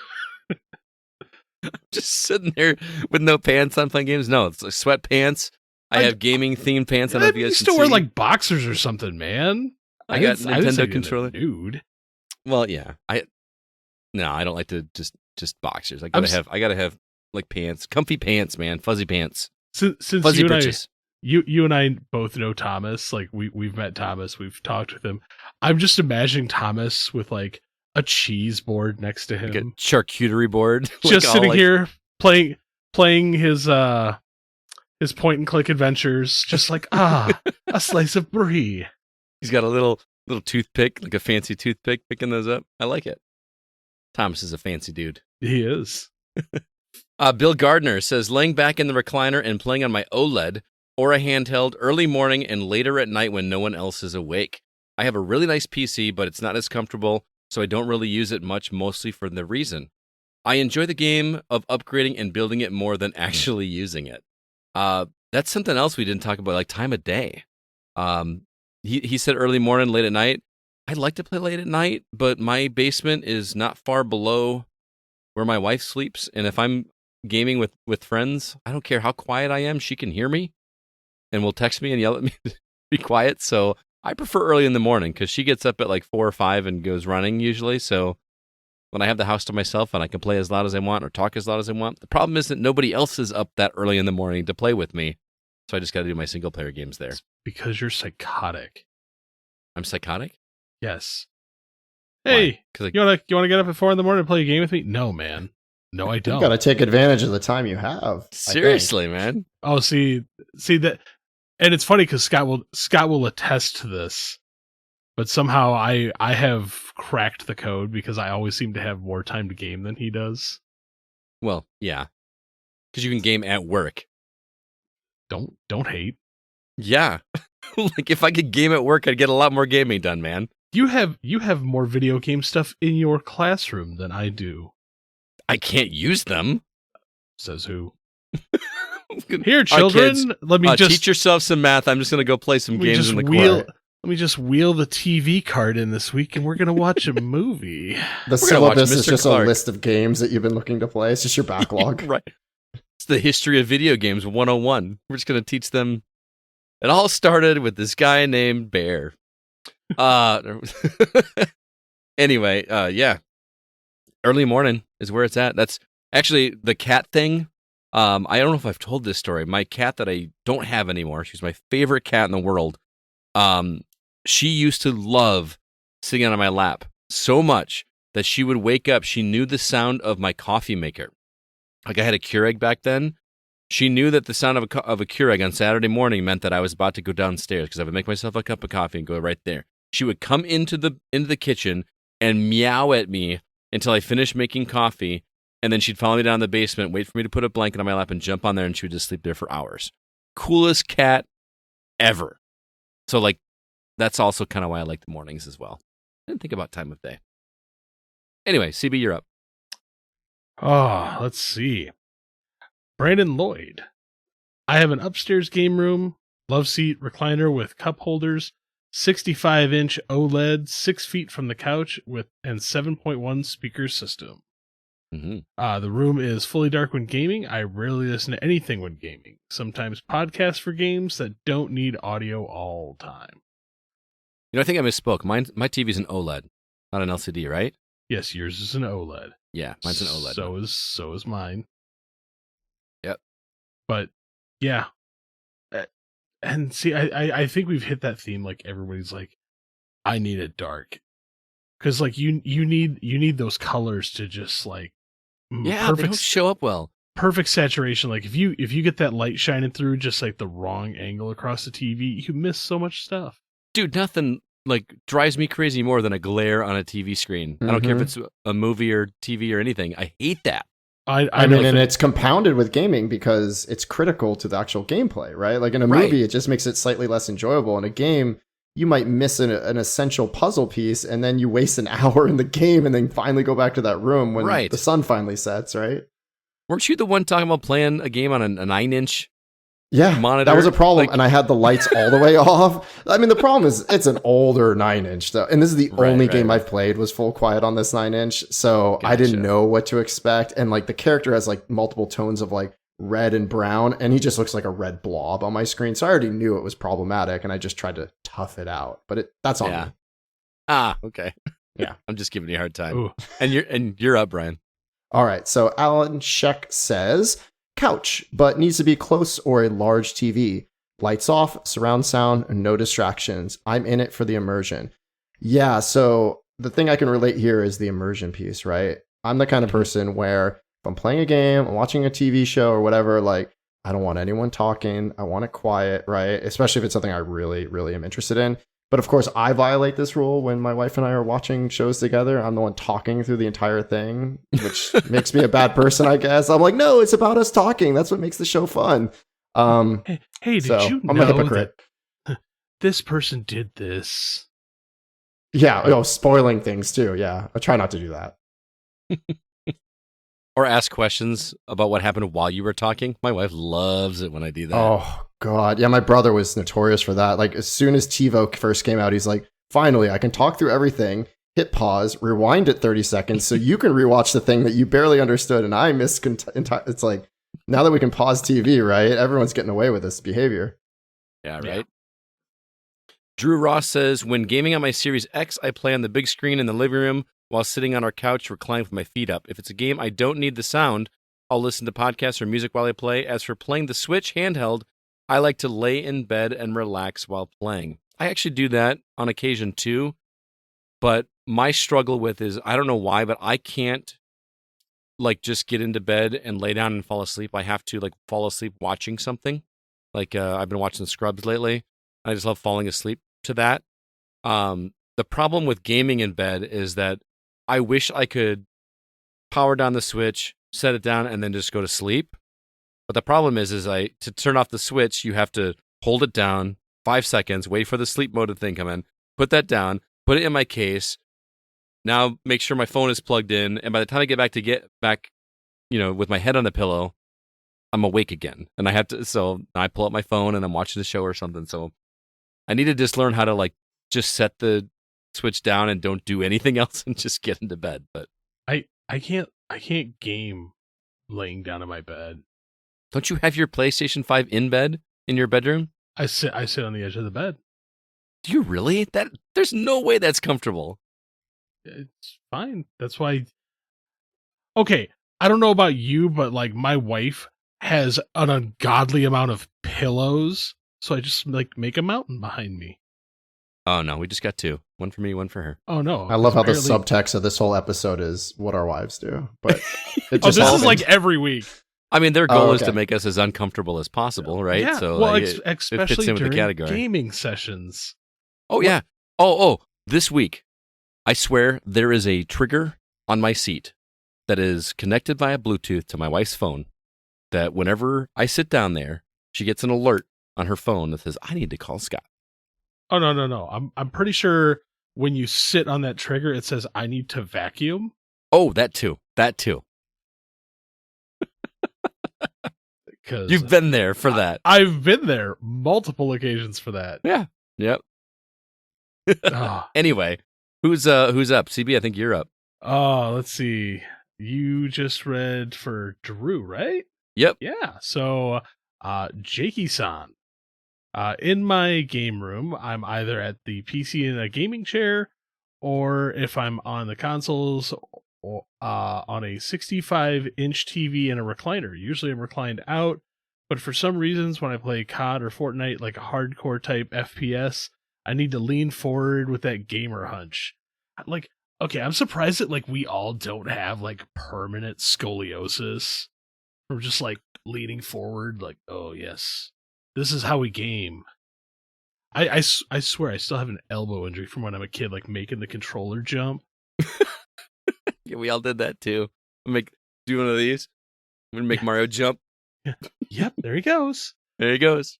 I remember playing FPS, and you gotta lean your head a little bit, like you're looking around the corner, like you think you're gonna see around the corner without actually moving. I've done that. Okay, there was a game that actually ruined that for me. Did you ever play Alien Isolation? No, is that like one of those games where you actually do lean, like the character leans? There's a function with the Kinect that if you lean your head, the character will lean their head as well. Wow. So did it work well? Yes, scary well. But yeah, that's the one also where the Kinect would pick up your voice, so if you screamed like a little girl, the alien would come get you. Yeah, if it pops out, you're like, oh, it just turns and attacks you.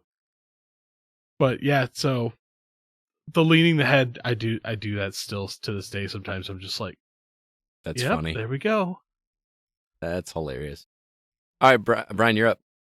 All right, Tim Paulin. I play in my office in a gaming chair on 32-inch 1440p monitor with my Series X and PS5 connected. I have the Astro A50 headset as the monitor has no speakers. Yeah, I mean, it's okay if your monitor has no speakers, if you prefer headsets. I play more with like the speakers going just for convenience, because I feel like I have my headphones in all the time for like podcasts and work and everything. So I kind of like being free to my headset, but I think the audio is probably better. It's probably a better experience with your headset. So I think that makes a lot of sense, especially if your speakers don't work.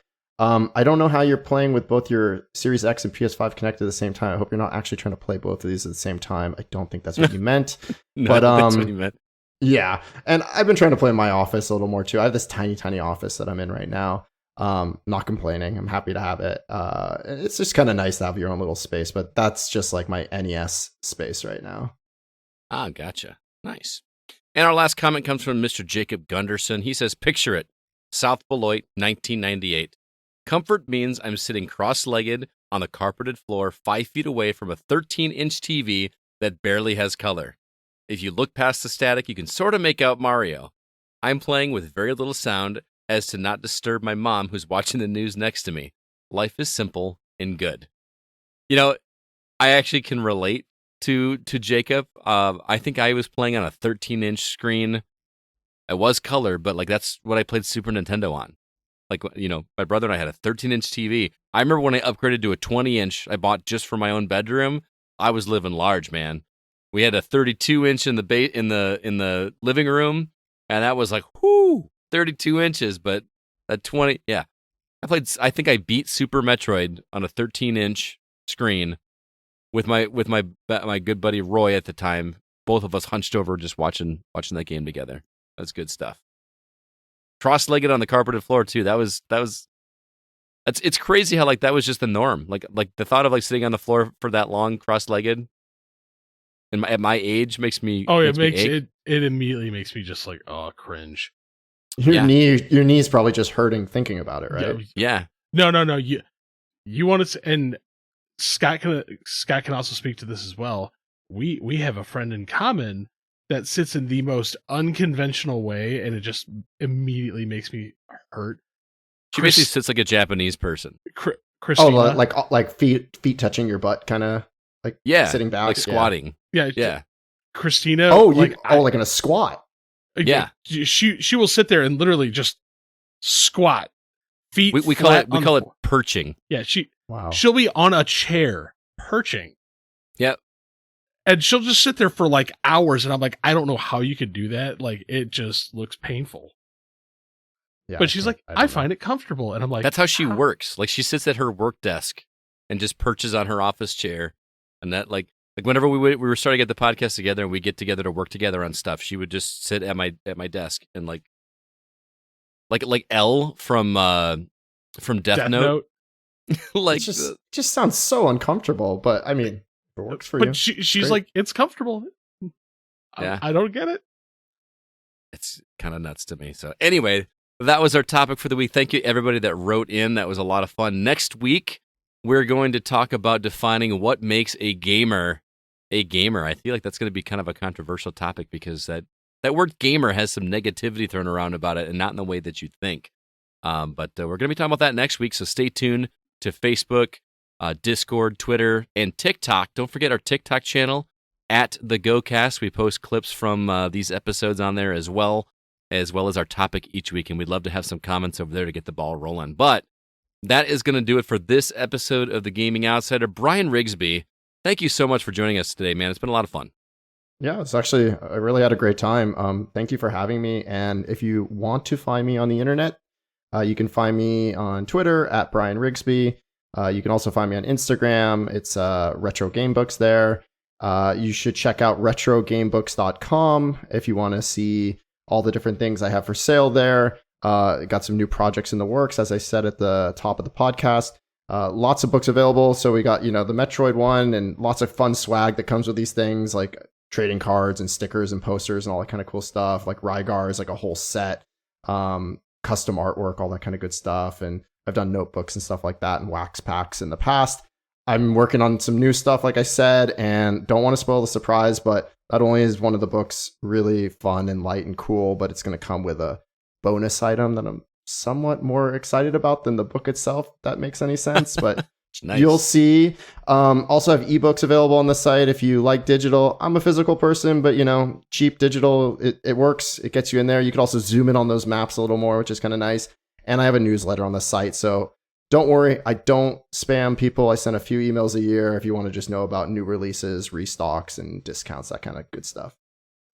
Very cool. Thanks so much for sharing, man. I want to make sure everybody knows when they're trying to spell your last name, there's 2 G's in Riggsbee. That's right. It's Romeo, India, Golf, Sierra, Bravo, Echo.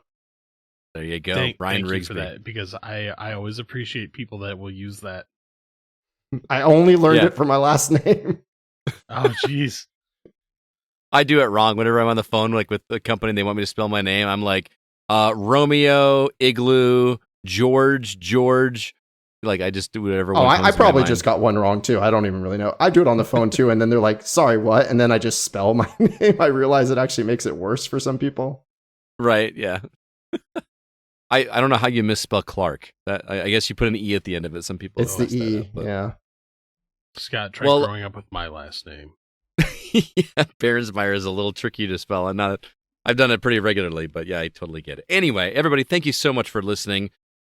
This episode of The Gaming Outsider was produced by Kevin Honigford, and all the music that you hear at the beginning and throughout the show is performed and written by Grant Henry of Stemage and Metroid Metal. His website is stemagemusic.com, STEMAGE music.com. Please be sure to email us if you have any questions or concerns. Our address is feedback@thegamingoutsider.com.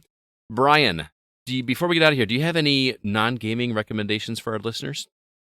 Yes. So my son and I, he's 2.5 years old. I am reliving my childhood through him, not just with the games. We're saving that for later. So we just watched the first season of the original Teenage Mutant Ninja Turtles cartoon, which is so much fun. I'm sure it sounds like both of you, I grew up on this stuff. We even had the old comics. I still have some of the compendiums that originally came out. They are so good. And, there's the new movie coming out. I'll get to experience that with him. So new and old stuff. That first season of the cartoon is excellent. It has incredible animation, great art. It's such a drag that the second season, immediately the quality of art and animation just kind of drops. And maybe as a kid, you don't notice as much, but I seem to remember thinking something was off or different. I'm like, same voice actors, but what's wrong? Why are they all just static and standing all the time? And why is Shredder hiding behind a bush like a Looney Tunes character, spying on them? It just seems kind of stupid. But that first season is great. It has an arc that runs through it. There's some good conflict. It's just great. It feels a little more like an anime, but not quite. Definitely not quite an anime, but it has a little more of that kind of effort in the quality of animation. So it's How old is your son? Check it out. He's 2.5, so he has no idea what's going on, but he's yelling turtle power. He's making me play the theme song in the car now, which is okay with me. Everyone knows the lyrics. There's not that many. Oh yeah. That's so good. Now, is it streaming anywhere, or do you have the DVDs? Just playing it on YouTube. Just it's on YouTube. Uploaded stuff. There's a bunch of it on YouTube. Yeah, you can find it there. Nice. I may have to go back and watch some of that. So nice recommendation. And again, Brian, thanks so much for being here. It's been a blast talking with you. For sure. CB, how about you? So I saw a new movie this week, Scott. What's that? Scream 6. Oh yeah, is it any good? Dude, it's a lot better than 5. I really enjoyed it. It is the definition of horror fan service. Okay, that's all you got to say, man. Now, don't tell me anymore. I'm not telling you crap, because Nice. this is one that needs to be experienced. Nice. So I will check it out. I loved it, man. So I love that series is still going, and it's not going like the, like Friday the 13th route or anything like that, where they just get stupid. Like they're still making decent movies. Like I like the last one quite a bit. the last one didn't hit with me as hard as this one did. So I liked it, but if you like this one even better, that gets me excited. My recommendation is an older movie, actually, which I know everybody has seen, and I have seen it, but it's been so long that it felt like I was watching it for the first time again. Remember the Titans is on Disney Plus, Yeah. And that is just such a feel-good movie. My wife has seen it like 50 times, and she's like, I want to watch that again. I'm like, okay. And I was totally into it. And seeing some actors that, weren't as big a deal back then as they are now. It's a little weird seeing Hayden Panettiere like as a 9-year-old girl. That's a little weird. She's like on that like what's that show, Nashville or something like that now. Yep. Ethan Suplee. Dude, he's stacked now. Like, have you like seen that dude? Yeah. Ethan Suplee, by the way, not Serpley. Suplee. My bad. I added an R. Ryan Gosling is in that movie. Donald Faison from Scrubs is in that movie. Do you remember Opie in Sons of Anarchy? Yeah. He's one of the main characters on the football team. Isn't he he's the quarterback? No, he's a defensive player. Oh, he's defensive. Who played the quarterback? Sunshine was I don't know who he is, but he looks like the quarterback for the Jaguars. Oh, jeez. I can't remember his name right now, but he totally looks like him. But yeah, it's on Disney Plus, so if you've got that service, it's not going to cost you anything more. And then the last thing I'll say is next week is Ted Lasso coming back for season 3 on Wednesday. I'm So more excited stoked. because you know what tomorrow is. What's tomorrow? It's the season finale. You mean tonight? Oh yeah, that's tonight. I forgot. Wow, I'm like a Dave High man. So yeah, season tonight. finale tonight. Can't wait. See how it's only a 45-minute episode of The Last of Us, though. I know. Which is so weird. There's a lot to make up, but all right. Anyway, Brian, again, it was a pleasure. CB, thanks so much for being here, and thanks to everybody out there for listening. Until next week, I'm Scott Clark with Chris Behrensmeyer, and we are The Gaming Outsider. And remember, there's no such thing as a bad game, just games that aren't for you.